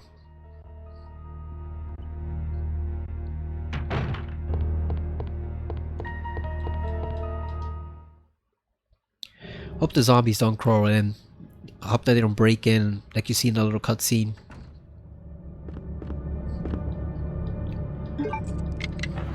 Here we go. I like those wooden crates where you find these things. The only bad thing about this is it takes up 2 spaces now. Oh no, it only takes up 1. Also, is it in the remake that it takes up... Was that a map? Wait a minute. Was that a map or not? Let's see. I think that was a map, right?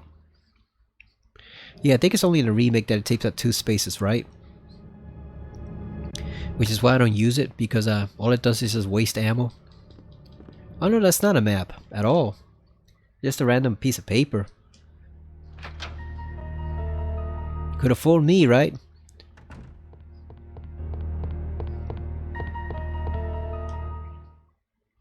Yeah, I think there's some herbs over there. We should be alright. As long as we don't trigger the birds. Alright, where is he? Where is this dude?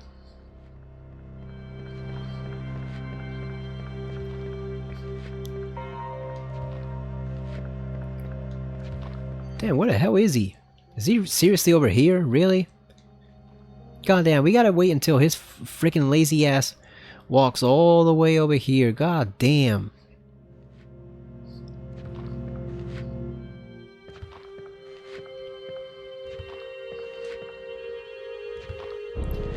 Also, the thing about this emulator, there's running count of the frames per second there. It's wild. I'm watching it go from like 30 to 29 to 11 to 28. It's just all over the place. There's no steady frame rate. Oh god damn, this is taking fucking forever. Move! Dumbass zombie, move! I don't want to kill him because we're just gonna go straight down. I don't want to waste bullets on this asshole here.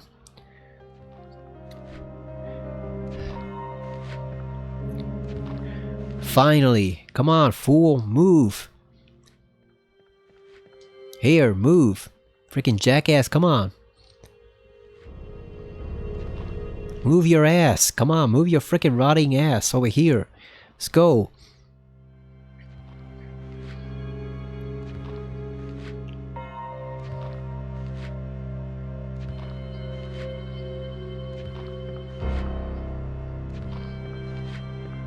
Alright, we almost got him. Come on. Alright, there we go. We got him. Damn, that took a lot of time. I'm not even sure it's worth it to kill him because once we go into the sewers and come back, he's gonna disappear once the liquors spawns there. So I'm not sure there's even any point to killing him. There we go. Let's save that. Save this. Right here, let's grab the other one, I guess. We're gonna put this back for now. I don't think we need the shotgun yet, right? Like, I know there's dogs down there in the sewer, but I don't think we need the shotgun just yet, right? Because you can't really shoot the liquor here or else you'll cause a commotion. Secretary's Diary A. April 6th. I accidentally moved one of the stone statues on the second floor when I leaned against it. When the chief found out about it, he was furious. I swear the guy nearly hit my head off. Oh, that's a typo. It's supposed to be nearly bit my head off. Because if he'd have hit it, that'd have been one awesome feat if he decapitated a man or a woman with one punch. Is that the Jason punch from Jason Takes Manhattan? Anyway, I swear the guy nearly hit/bit my head off, screaming at me never to touch the statue again. If it's so important, then maybe he shouldn't have put it out in the open like that. Yeah, you tell him. April 7th. I heard that all the art pieces from the chief's collection are rare items, literally worth hundreds of thousands of dollars. I don't know which is the bigger mystery, where he finds those tacky things, or where he's getting the money to pay for them. May 10th. I wasn't surprised to see the chief come in today with yet another large picture frame in his hands. This time it was a really disturbing painting depicting a nude person being hanged. I was appalled. I tell you, appalled by the expression on the chief's face as he leered at that painting. Why anyone would consider something like that to be a work of art is beyond my comprehension. P.S. He was also rubbing the front of his pants as he leered at it. He was huffing like a sex pervert. It was too much for my eyes to stand. I couldn't take it. I've drafted my resignation letter. If you read this letter, the chief has found out about me has executed my punishment.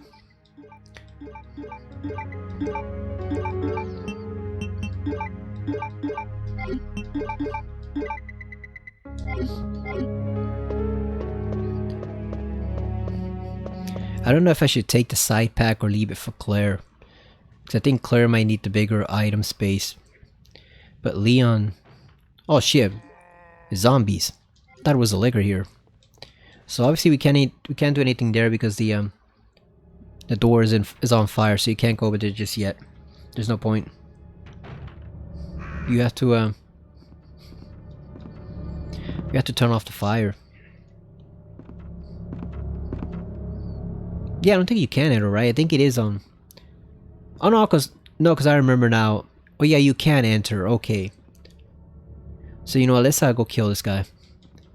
Yeah, let's go kill him because I remember now, yeah, it doesn't catch fire until the chopper crashes, and you don't see the chopper crash until you get out there, so... Let's put our gun to use. Right, here we go. 3-round burst. Yeah. Oh shit, he's not dead. Oh no, it already crashed. What the hell? Let's see. Is he dead now? Nope. Leon stared at him. He's not dead. Oh no, now he's dead. Shit, this guy's not dead. What the hell? Also, we do need to turn off the fire. That sucks. Damn, we wasted ammo for nothing.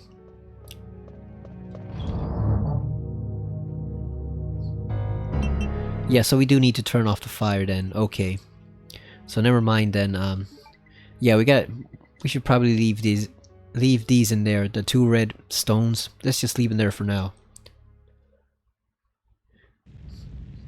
And then now the next part is gonna be where they activate all that Hitchcock music and the birds just go crazy. So we're gonna go by the side first. We're gonna go around first to the side, and then grab whatever's down there. We can grab everything, but we can go there first. Oh yeah, you can see they're already getting ready to fly at us like a bunch of crazy birds from that Hitchcock movie. See, here's one green herb.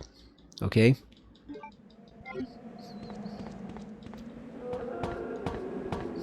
Oh, it's only 3. I thought it was 5.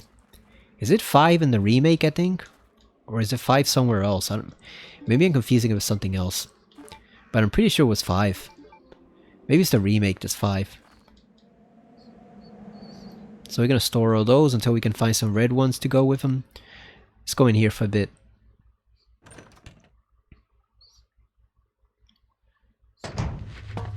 This guy's got some bullets on him.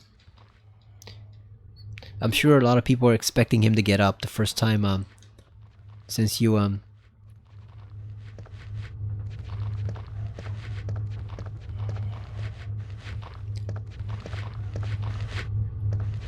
since you see he doesn't have blood on him, I'm sure people are expecting him to get up, and he actually doesn't. Let's make sure he's close by. We don't want to waste bullets. There we go.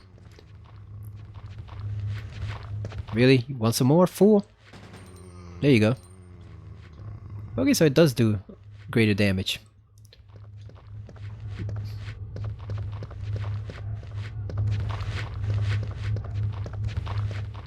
You don't need to kill that guy, so we can leave him there. You don't need to kill that one. You do need to get in that office though, so let's get in that office. Oh shit, we wasted 3 bullets. Fuck. The perils of aiming manually, right?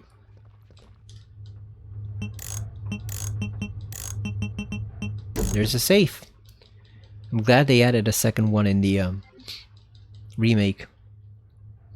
It gives you extra items. You know, one of them has a pouch in it. You can carry more stuff. That was always useful. Well, Leon, get that freaking herb before they come back. Is there something else here? Damn, we can't carry anymore. Fuck. Oh yeah, we can come back for it later on. I don't think there's anything else here, right?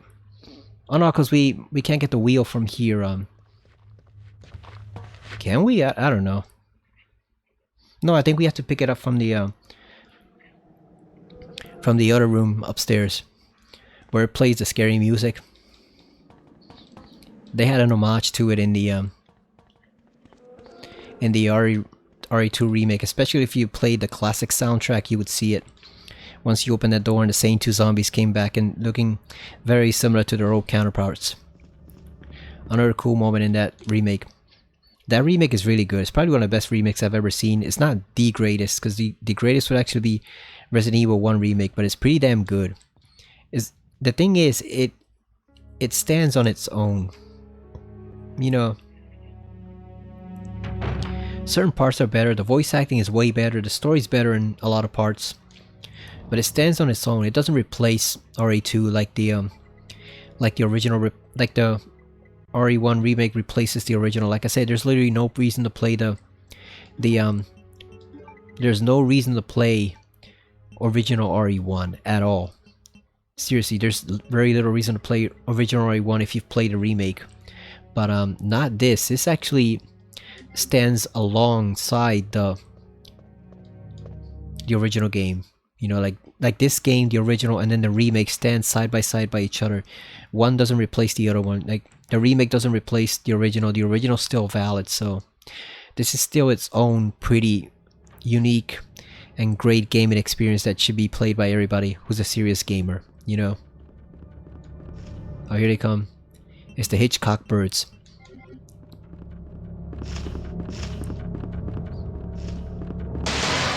There it is. The old Hitchcock birds with that freaking ass music. That happens in the remake too, I think, if you get that exact same moment.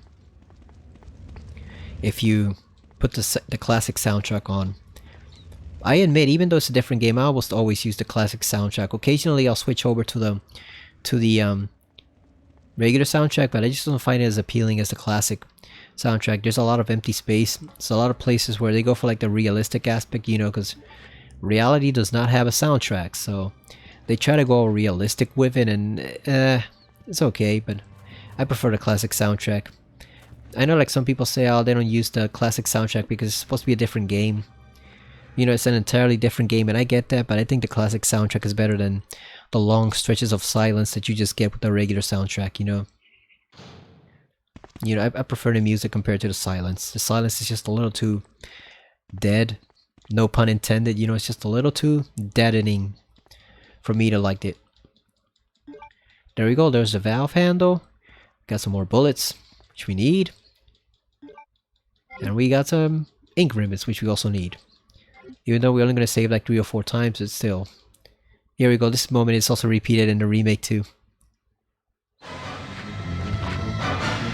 Look at that, you can see his intestines. Cool. I never noticed that before. Yeah, the 2 zombies show up, they're dressed almost exactly like those 2. With that same music too, like I said, if you pick the classic soundtrack, you get that same little stinger of a theme there. It's a pretty awesome moment. Let's just avoid all these fools. There's no green herbs there like there is in the original. I mean in the remake. In the remake you find 2 green herbs down there.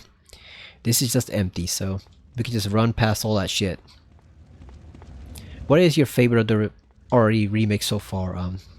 My favorite would probably be 1 or 2. I think in terms of which one is the best, is by far the original. Like I've heard people trash the RE1 remake for whatever reason. I cannot comprehend how you can play that game and not realize it is a complete improvement on the original RE1. Like I don't know what the hell is wrong with those people. They just all suck. No, like forget a difference of opinion. That your opinion is bullshit if you think that game is actually not good.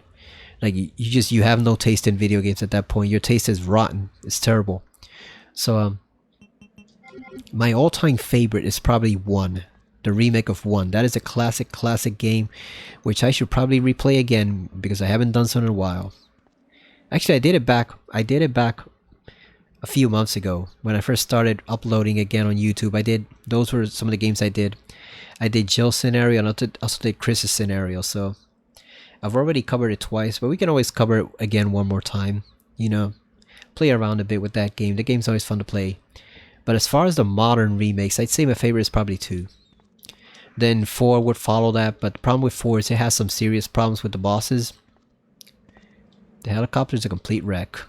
Yeah, 4 has some serious problems with the bosses, but it's still good. And then 3 is the absolute lowest. You know, that's the one that really needed a year's more worth of work in there. They just half-assed that thing completely and it's just not good.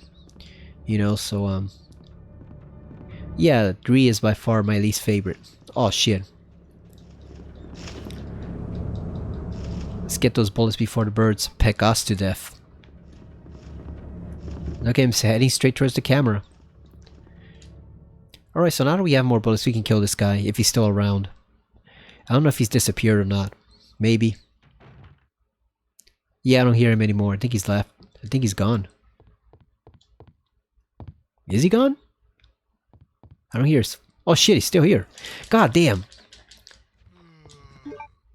Damn, he was silent. He was just waiting there for me. No wonder Leon looked that way. Let's wait for him to get back up. But yeah, we got 103 bullets plus 13, so we're not using that shotgun for anything at the moment. We gotta save those bullets for the end. Alright, here we go. Wait until he's in frame. Yeah, there we go.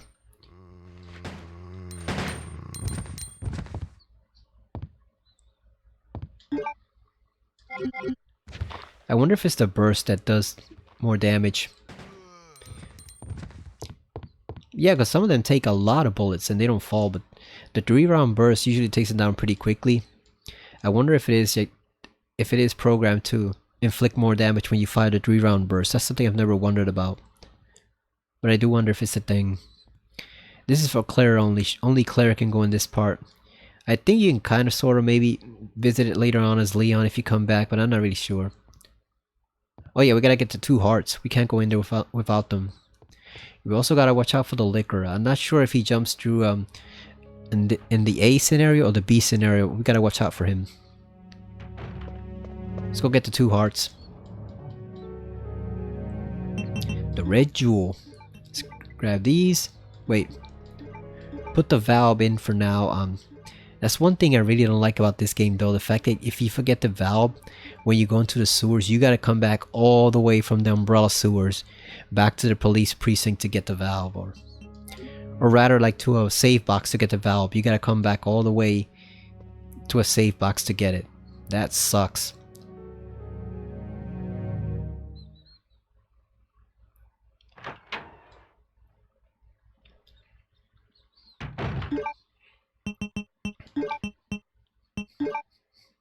A blood red jewel about the size of a fist.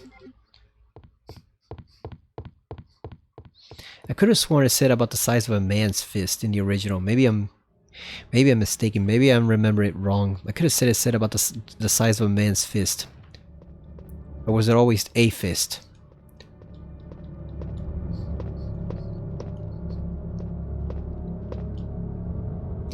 Got the precinct key. There we go. Now we can unlock that lower hallway and go look for Marvin. Let's put the red jewel. This is where you find the weapons key card in the remake. Let's put the red jewel here. And I thought they hadn't done the liquor jump at first. And it turns out that no, they did just move it to the second playthrough, like in here.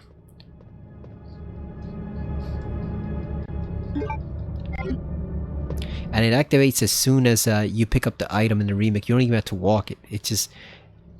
Yep, he's not going to show up. Yeah, so I think they did also move it to the second one in the remake too. You're expecting him to come out the first time because you figured, oh, they're going to do it differently. And no, he comes out when he comes out during the second playthrough. Just as you expected. Or just as you would have expected. You know, how you played the original game.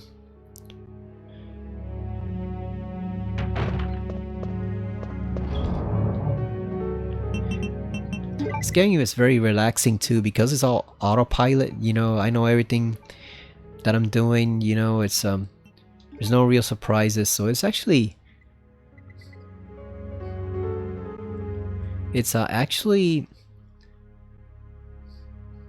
very calming to play it. Actually, you know, not real stressful. I like games like that. Metal Gear Solid 2 is like that also. It can be a very relaxing game once you know everything that you're doing. You know the exact order in which things go. You know where you have to go first. You know what you have to do. What you have to do later on. I forgot that guy was still there. You know what you have to do. Oh shit! I forgot. We gotta go downstairs. Because we never cleared out the lower area of the zombies. We gotta go down there. Fuck it, let's go meet up with Marvin. We can do that later on. We can do that later on. We can go meet up with Marvin first. Oh yeah, we need a shotgun for Marvin so we can kill him in one blast, because he's tougher than a regular zombie. So we need the good old shotgun for Marvin. Sorry Marvin, we gotta take your head off.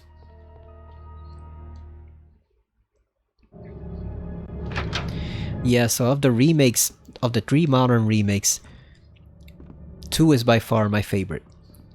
4 is okay. Like I said, I had some serious problems with the bosses. They're very, very annoying and frustrating.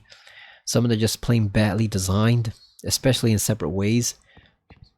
And then 3 is just, I'm not going to say it's a mess or a dumpster fire, but it's just a lot of unrealized potential by a team that really didn't know any better. You know, Capcom should have known better than to stick a bunch of rookies to work on a project like that, but then they always shortchange RE3, right? Because like the whole point of RE3 originally was like, it was like an expansion to RE2. It wasn't even supposed to be a complete game, but like Code Veronica was supposed to be RE3.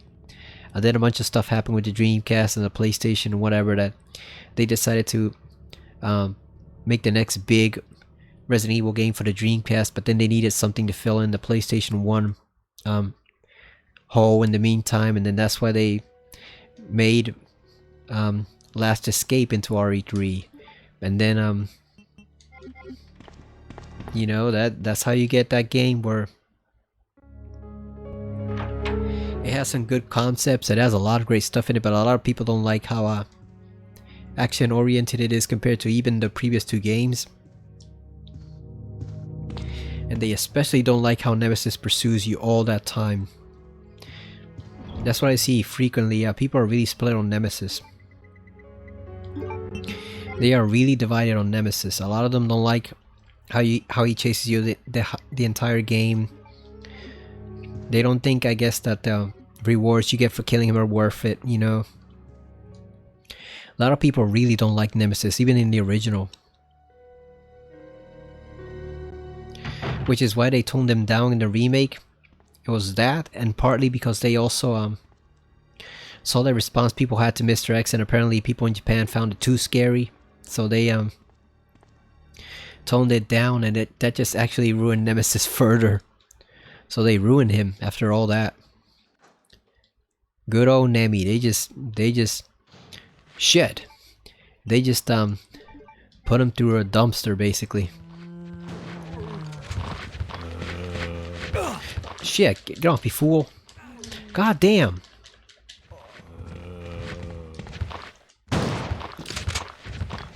God damn. Really? Fools? God damn. We should have fucking saved. Oh, we got this jackass too?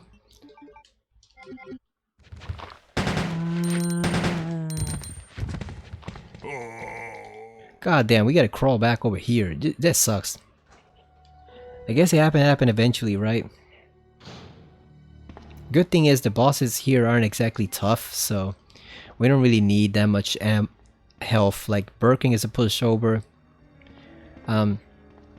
The Geodol can get annoying because of his embryos, but he's not that bad. Birkin near the end's not that bad, so we don't have to deal with Mr. X here, and since it's scenario A, so I guess we don't really need that much health. And we still got 2 green herbs here, which we can use to actually we got 4. We can use that to combine. God damn, we got railed there. The worst thing is I wanted to save that for Marvin. Instead we had to use up 2 bullets to put ourselves out of there. I was not expecting that zombie ambush. I thought it would be like 2 or 3 of them at most. I was expecting the whole room to be full of them. So I don't remember everything about the game. I have forgotten a couple of things. I know most of it. Oh, they're still alive, those bastards.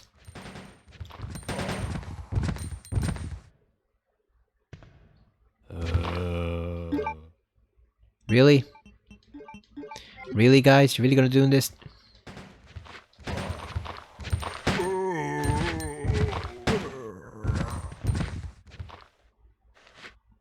There's still one left. We can hear his footsteps. We hear him. Here he comes. Really? You're really doing that? He's really doing that.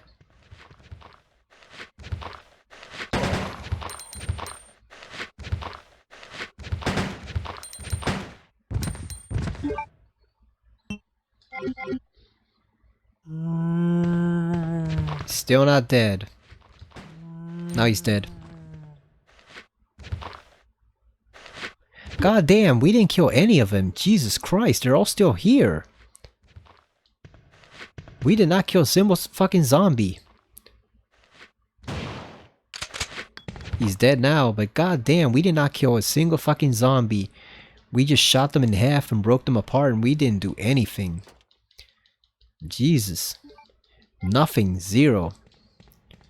Let's go deal with Marvin first before we come over here.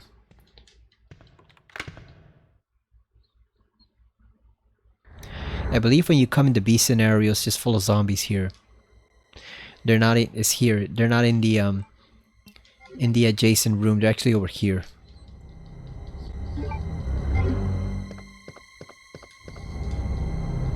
Today's date, September 29th, Michael Festival. So you're telling me that the mayor has his own festival? Michael Warren? Are you kidding me? That bum has his own festival? There's Marvin there. Oh, look at that. There's the welcome Leon sign with the 2 L's on it. Let's get our bullets from JoJo's locker. Let's unlock this.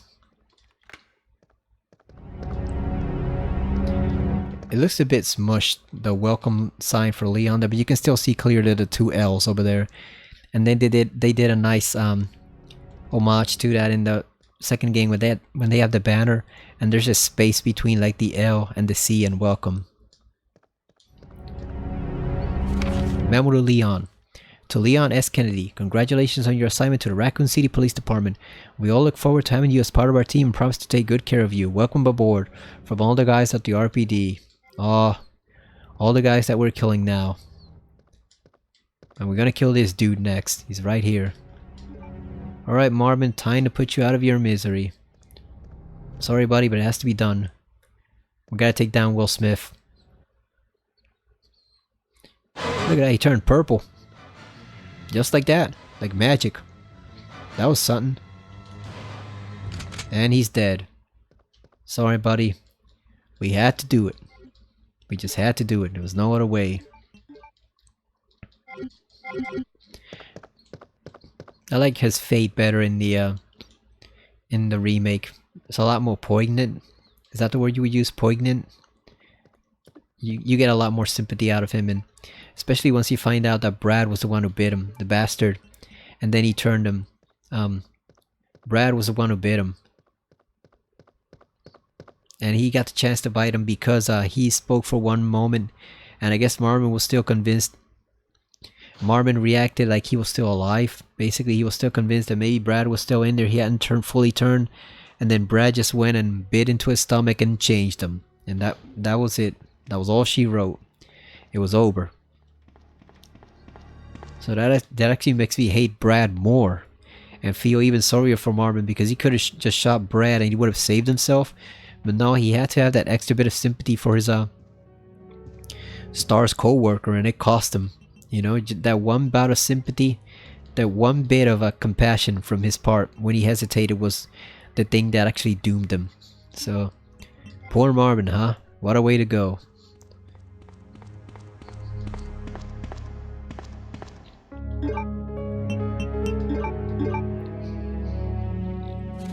Film A, look at that.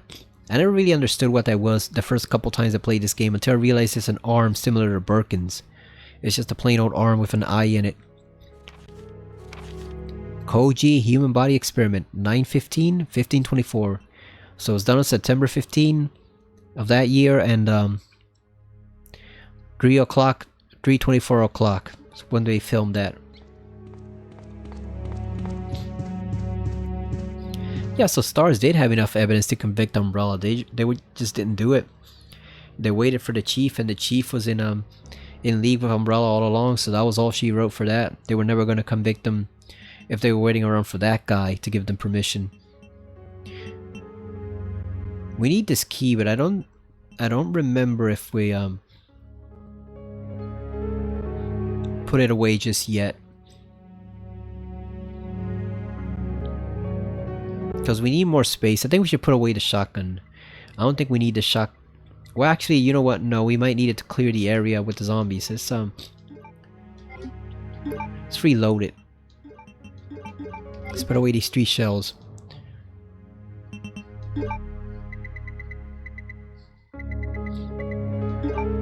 Yeah, we'll clear them out. We'll use the key to get rid of it. We'll get rid of the diamond key also. And then that way we'll get rid of items that way. Because I think they come from the front, right? I don't believe, yeah, I think they come from the front, so... One good shotgun blast should clear them out. I think it's when you, enter the B scenario and you're coming from the back, that's when you see that they're all around you. With Claire or Leon, and then that's when you pretty much have to choose which one to take down first. But I think they come from the back over here.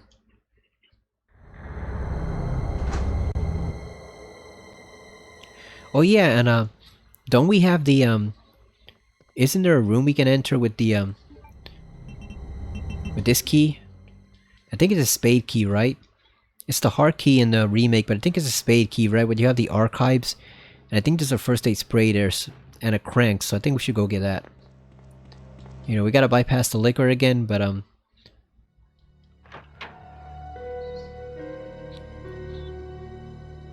well, first, let's check the map first. Let's make sure we're actually going where we're supposed to. Let's see.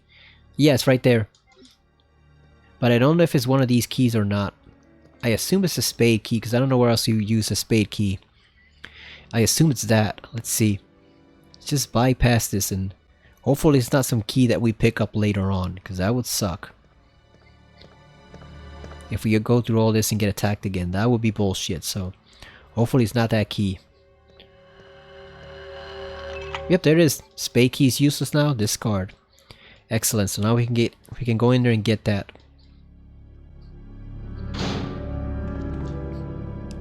And this is about Hunk. Patrol report. September 20th, 9:30 p.m. Sergeant Neil Carlson. We received a report of a suspicious individual skulking around the sewers in the outskirts of Raccoon City. I searched the area and located the individual, but he ran away before I was able to question him. He's lucky he didn't kill you. I recovered the following items: a small amount of C4 plastic explosive, an electronic detonator, 9x9 parabellum rounds, infrared scope, broken. End of report. So now that I think about it, that's probably what Chief Irons used as the excuse to scatter all the weapons that as it's supposed to terrorists, but he knew all along it was just Umbrella soldiers down there. There were no terrorists down there. Technically, it was the Umbrella soldiers, and he knew that from the very beginning. But he used that as an excuse to say, oh, we gotta scatter the ammo because there's potential terrorists that could get their hands on it. Bullshit. It wasn't no damn terrorist. It was Hunk down there on his team. Where's the first aid spray? There's usually one over here. Got bullets. I didn't know those were there. That's nice. Oh, is it only Claire that gets the first aid spray? That's bullshit. Oh no, there it is right there. No, that's an ink ribbon. That's not first aid spray. Yeah, where do we get a first aid spray? I thought it was right there. Well, that's bullshit. That sucks. Fuck, let's get out of here. Before he catches us, let's get the hell out of there.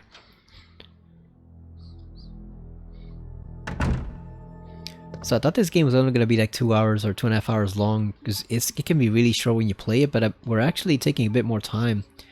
I guess since we're examining everything and going back and forth between areas and taking time to talk, we're not just playing the game silently. I guess that's why it's taking longer. But we don't need this right now, the crank. We can save that for later. I think we need that upstairs to open up the dust chute downstairs, where you slide down to where Ben is at. I think that's what we use that for. Okay, so let's go handle the zombies. I think once we get to the sewers, I'm gonna call it quits for now, because we've recorded a long while. We're almost going on 2 hours, so as long as once we get to the sewers, I think that's where I'm gonna stop for the night. You know, so we didn't get the siphon filter. Like I said, I could only do one game and I chose to do this one because I really wanted to do Resident Evil, but oh yeah, we definitely did shotgun for this. There's too many of these fools. Definitely shotgun central here. One more. There you go, now we can clear the room. Now we use the bullets.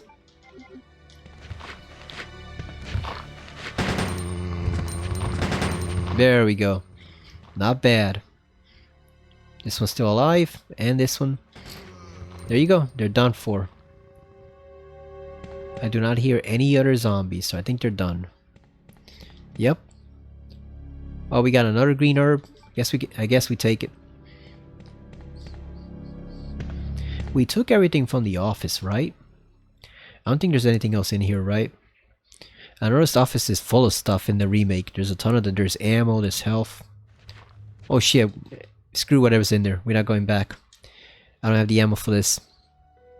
I think it's probably just a pile of bullets, but I'm not going back. We already have 92 and 9, so we got over 100. We don't need any more bullets for now. Nothing is wrong. Who are those two basketball players? It's bugging me that I don't know who they are.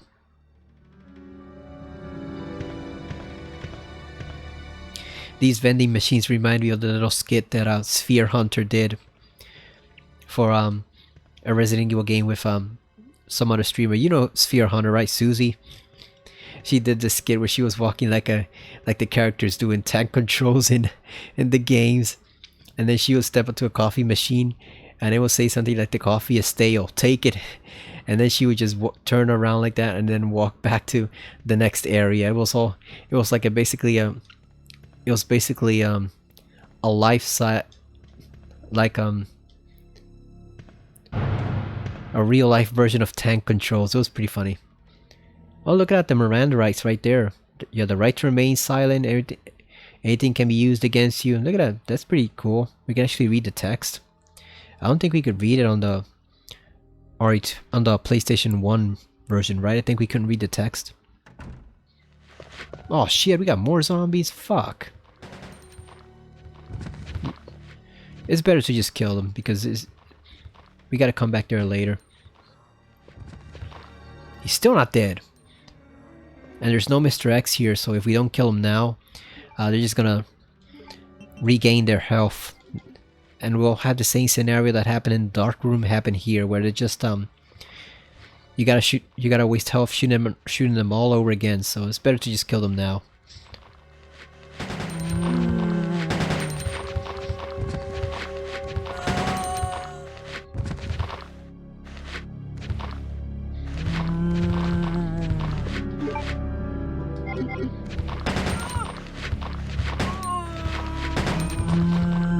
Yeah, like I said, we have more than enough bullets for the handgun later on. We get a ton of handgun bullets, so it's,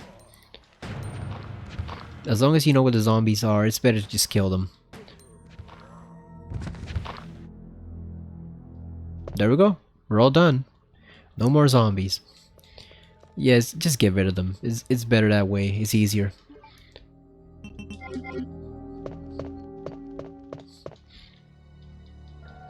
There's no point in wasting ammo, you know, there's just no point. Just get rid of it. I mean, there's no point in preserving ammo when you're gonna get a ton of handgun ammo later on, so there's no point. Just get rid of them. Especially if it's a hallway like this where you go through it frequently. You don't want to deal with the zombies all over again.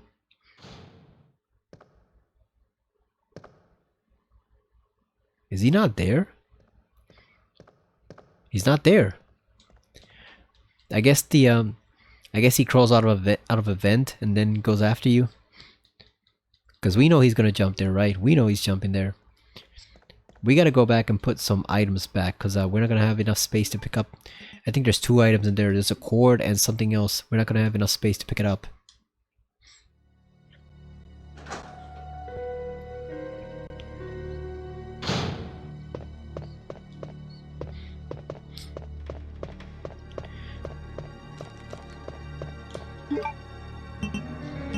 Oh wait a minute, let's see if he uses the diamond key. Let's see.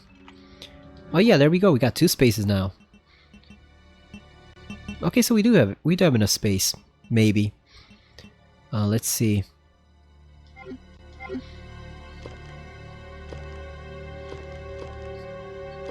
Oh, you know what? Here's what we're gonna do. Can we use the hard key? But the thing is, I don't want to go in the front of the office. Yeah, let's go. Let's go put that key somewhere in a box, just to make sure we have enough space to pick up everything that's in there. I don't want it to come back. And also, like I said, I don't want to go through the front office. I want to go around it, so we can avoid those two zombies. So we just store it in a box somewhere. The ladder's right there. I know that dumbass zombie is up there, but we can just where else can we put the key? Oh yeah, we can go to Marvin's. We can go over here through Marvin's door and store it over here.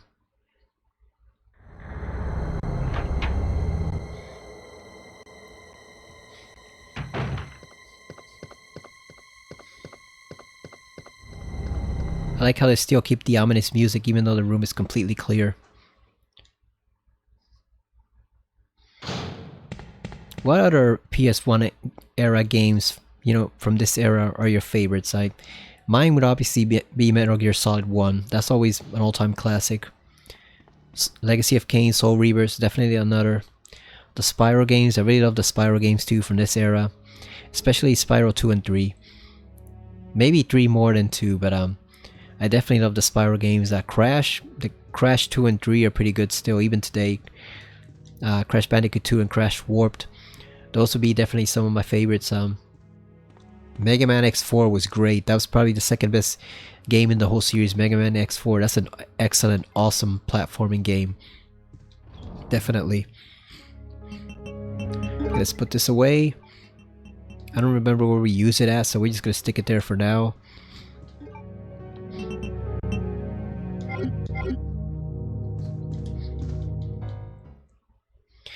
And obviously this game and 3 are some of my favorites.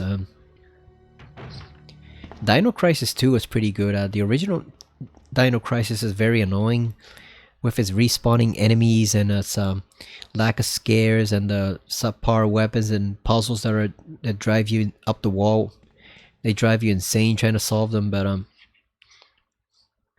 oh, and PS1 Spider-Man. I mean, talk about legendary games. PS1 Spider-Man was the GOAT at the time. That was the best superhero game ever made at the time it was released.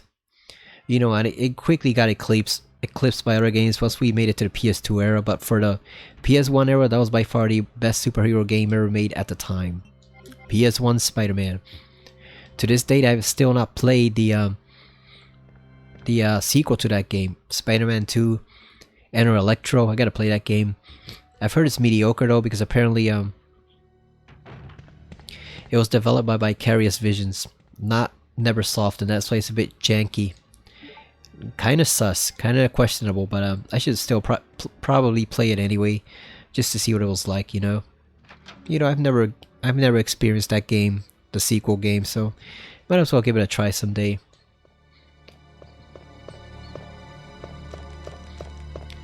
I hope my allergies aren't bothering you too much. If you've heard throughout the commentary, like, one thing I hate about the warmer temperatures, like, it used to be you would get a relief from pollen and all that stuff in the winter, and now it's like, I don't even know if it's the temperature or if the air is just that damn contaminated, but it's just, you get no relief if you're an allergy sufferer.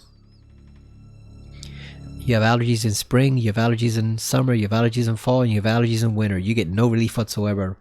Like I said, I don't know if it's the temperature. I don't know if the air just sucks over here. It's all contaminated with who knows what. It's just, I tell you, man, like the Philly atmosphere just gives you no, it just gives you no break at all. You get no break whatsoever. No relief whatsoever if you're an allergy sufferer and you're living in Philly. You just gotta learn to deal with it and take as many medicines as you can without overdosing on it. That's the only thing you can do. Take medicines, take allergy spray, just learn to live with it. That's the only thing you can do. Because there's no other option. We know he's coming, right? There he is. So where the hell was he before? He almost got me there too with the claw. Yeah, we went in that room, so where the hell was he? You know, where was he hiding? Did he just come in through the vent somehow? Was he invisible, like the Predator? Does that Licker have secretly have stealth camouflage on him? Or he can do the whole Novistador thing from RE4 where he blends in with the environment? Where the hell was that guy when we went inside that room? Where did he come from? Okay, so we're almost to the sewers. We are almost to the sewers. So we gotta go back up and... God damn, I guess we are gonna have to kill that stupid ass zombie to get him out of the way. Maybe? Maybe we get... Let's see. Maybe we can lure him over. Let's see. Maybe we can just lure him over and he'll come... He'll circle around and move faster this time. I just don't want to waste bullets on him knowing that he disappears when we come back. It's just a waste of ammo.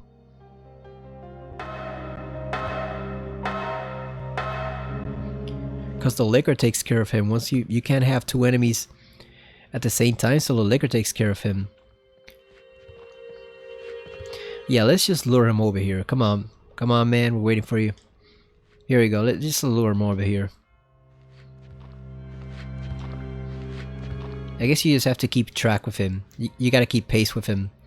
Keep him on screen. That'll keep him moving faster. Yeah, there's no point because once you come back, he's gonna disappear. There's gonna be a Licker in his place since you can't have two different enemies of the same type up here in the same hallway. So he just disappears. You don't know where he goes.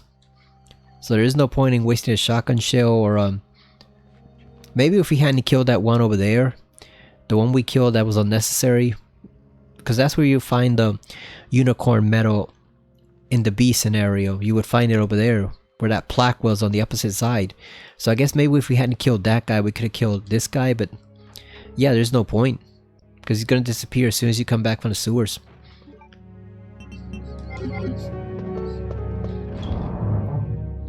Alright, so let's put this away. Where's the other plug? Got 3 of them now. Let's put it over here. Let's put this away. We got back the first aid spray we used.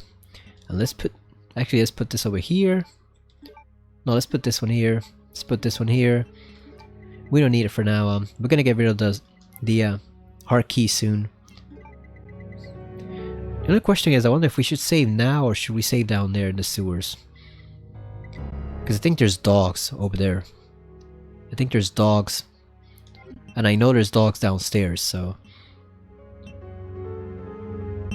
I also don't think there's a safe spot in the sewers once you get to 8. I think the nearest safe spot is once you get into the actual sewers. That's the safe spot, so... I don't know, should we do it?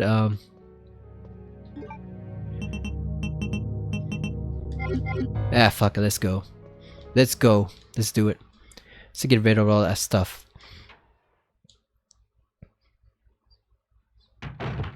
Might as well, right? Might as well. That way we've completed approximately half of the game, and then when we come back next time, probably tomorrow, because this is not going to be an ordinary Throwback Thursday stream, you know. This is a special game, so I'm going to do one for Friday too. I'm not just going to wait until next week to play this. Obviously, I want to do it right away. So even though it's called Throwback Thursday, I'll probably just put it like Throwback Thursday Part 2 on Friday, you know. I don't want to use Flashback Friday because I'm reserving that for the old game streams that I haven't uploaded, but we'll probably just use Throwback Thursday Part 2. Or belated Throwback Thursday. Oh, we get some health. I'm not sure if they're already here or not. I think they might be, but I'm not sure. Do we hear the pitter-patter of the feet? I don't think we do. No, they're not here. Oh, good. They're not here, so we get a break. Oh, shit, we got more stuff to carry. I'm not sure if you put the cord in now. I don't remember if it breaks down.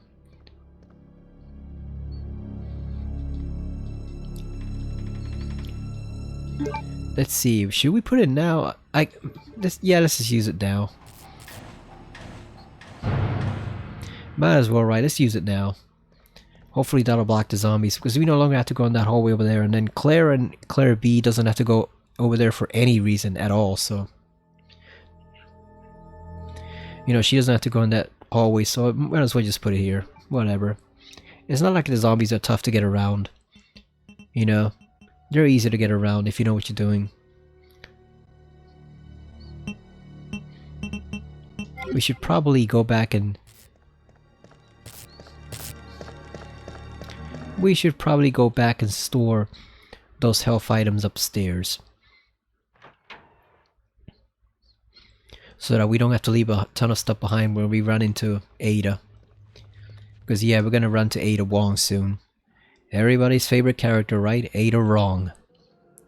That's her name. We're gonna run into that shady ass bitch soon. So we gotta have some pocket space so that we can pick up all the items along the way. And you don't really need a lot of health in this game once you know what you're doing. You know, once you've figured out everything. I've played this game at least probably 30, maybe 35 times, so you don't really need a lot of health if you know what you're doing.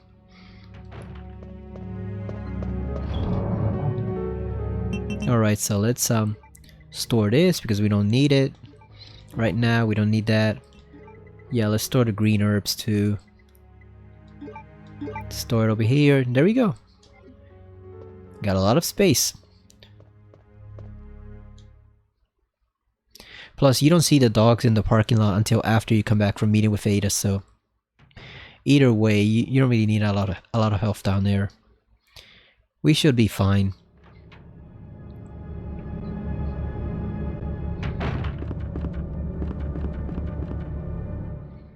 Yeah, playing this game is like on autopilot. It's muscle memory. You know, once you get used to the tank controls again, you just know exactly where you're going. What you have to do is just complete muscle memory. I can just sit here and ramble on about tons of different stuff for hours, and like I said, it doesn't affect my concentration at all. I just know exactly what I have to do. Same way with Metal Gear Solid 2, I just know where to go in that game. And the remake for this game has become like that too. Like, it's muscle memory for me at this point. It's on autopilot, so I can just play that game and talk about a whole bunch of stuff and have no trouble whatsoever, even on hardcore mode. I only play it on hardcore nowadays. I don't bother with the normal difficulty because it's too lame. You know, I've gotten used to all the tricks of the game, so I need that hardcore. I need it to give me at least a slight challenge, you know, not you know, not a huge challenge, but at least it gives me a slight challenge.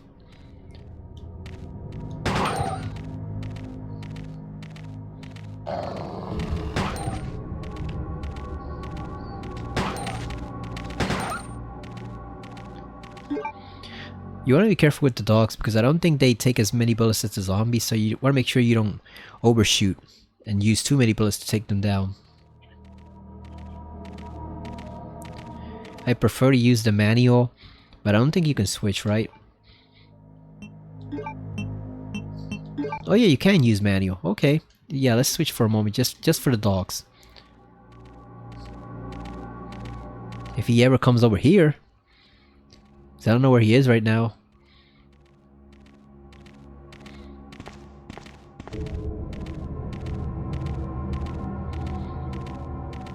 Is that dog coming or not? Oh, look at the detail on his face right there. That's nice. I don't know if you can see it because it's kind of dark, but where's that damn dog? Oh, goddamn, really? Really, you fools? Alright, you asked for it, fool. You asked for it, you fools. You got it. You want the handgun? You got the handgun, you piece of trash.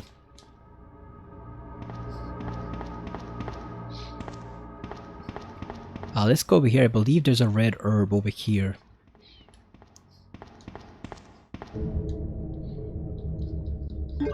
Well, first off, we got the bullets back that we just used, so that's nice. we don't have to go down here. This is Sherry's area for Claire's playthrough, but I believe there's a red herb over here. Here is right over here. Don't worry about those dogs. They're actually on the ceiling. They're actually on the roof of the next section over there, so they will not it looks like there might be a handgun bullet over there, but I'm not gonna try it. We'll check that out with Claire. But yeah, they won't jump down as long as you don't go over there. There's a safe spot over there if you need it, but they won't jump down, so don't worry about them. You're safe as long as you don't walk over there to the manhole. If you do walk over there to the manhole, that's when the trouble starts. But as long as you avoid that little section over there, the dogs never jump down. You just hear them on the roof. They jump over the fence there. They jump over the fencing area if you trigger it. But you have to go over there and manually touch the manhole cover, I think, in order to trigger the dogs, so that's fine.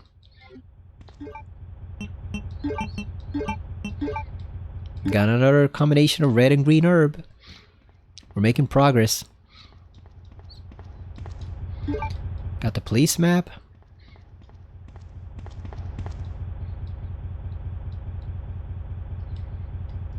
Let's see if I remember this one.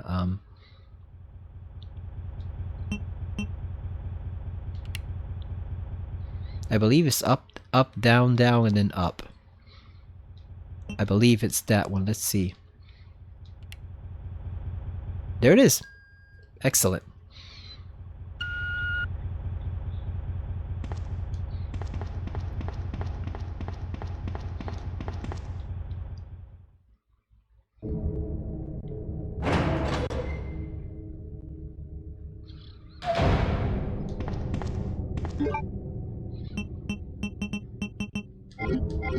And actually, I'm wondering if we should go meet up with Ada now or not, because this is gonna take a while. There's gonna be a cutscene with Leon and her, and then there's gonna be a cutscene with Ben and Ada. I don't know, and then we gotta go open up the kennel sewer. We gotta shoot those dogs and gotta collect a whole bunch of items. You know, I think I'm gonna save. I'm gonna leave that for next time. I think I'm gonna go save because yeah, there's gonna be at least like 10 more minutes with the cutscenes, and then going in the kennel and shooting the dogs, then going to the sewer, getting past the spiders. We gotta go save. Now, you know what, I'm gonna save right now. Let's just save, and that way when we pick up next time, we'll start right off with Ada Wong and Ben. I forgot what his name is. Bartolucci, something like that. Good old Ben, who's locked up in the prison because of Chief Irons, so in the jail cell. Because prison is actually the federal, prison is where they send you after a federal trial, or if you're convicted in a state trial, they send you to state prison. Jail is what you actually have in the precincts. Those are jail cells. You know, some people use the terms interchangeably, but those are jail cells, not prison cells. So he's in jail. He's not in prison yet, and he's not gonna be, considering what happens to him shortly afterwards. But yeah, it's just I do not feel like talking to Ada right now, and then doing that whole cutscene with Ben, and then doing the spider thing, getting past the spiders and shooting up the dogs in the kennel. Like, we'll save all that stuff for next time. We're already halfway done with the game anyway, so you know what, an extra 10 minutes won't kill me next time. We can just do it next time. I just don't want to bother with all that stuff right now. I'm not feeling it, you know. I'm not feeling talking to good old Ada Wong, because I hate her. She sucks. She didn't suck as much here, but god damn, she's gotten worse over the years. But yeah, I just do not feel like putting up with Ada's bullshit right now, so we are gonna save, and that'll be it for the night. So yeah, we've only made 2 saves so far. That's pretty decent. Like I said, it's just once you get used to playing this game more than a dozen times, you pretty much know exactly where to go, everything you have to do. Yeah, so this is Resident Evil 2. It's still great fun to play. It's still definitely one of the greatest games ever made. Definitely in the top 10. It's definitely in the top 5 Resident Evil games ever made. Like this remake, I think, occupies the top space. The remake of 1 is top space, but I think this and RE2 share the second place. I think this slightly edges out RE2 in terms of like the gameplay because of the spiders and stuff like that, and like the way the A and B scenarios are better arranged. You know, they're more carefully calculated than the crap A and B scenarios we got over there, or as they call them, the second run scenarios. Those are kind of shitty over there in the remake. They didn't put much effort into them, so I like the interchangeable item aspect here, which you're going to see in a moment. I mean, you're going to see in a while in the next video, where you can either take the side pack or take the machine gun and leave one for Claire, or you can actually leave both for Claire if you want. We're probably going to leave her both, but yeah, I like that system here. I like the cord where you can put the cord here and it'll affect what happens in Claire's scenario. So, you know, this is still one of the greatest games ever made. By far. Bar none. It is one of the greatest games ever made, and I'm happy to be playing it again. It's pretty fun, it's still pretty decent, and it looks gorgeous with the HD mods that those devoted fans did. You know, sometimes the fans actually do better work than the developers themselves, and this is definitely one example. Soul Reaver, you know, Legacy of Kain, Soul Reaver's another example, and then obviously the biggest example would be the Silent Hill 2 Enhanced Edition. That thing is absolutely gorgeous, and it is 100% the fans' efforts. So, you know, these HD mods have a place because they allow us to play these old games that are kind of forgotten by some companies, and they let us play them in a better looking, smoother looking, and fully HD version. You know, it's a full HD upgrade for what are basically 20-year-old games and 22-year-old games. So I appreciate all the games. I appreciate all the work that's gone into it, and so we will play more of it next time, and then after that we'll play Resident Evil 3. So yeah, thank you for watching, and I will see you again next time pretty soon on Resident Evil 2 Seamless HD Edition. See you later.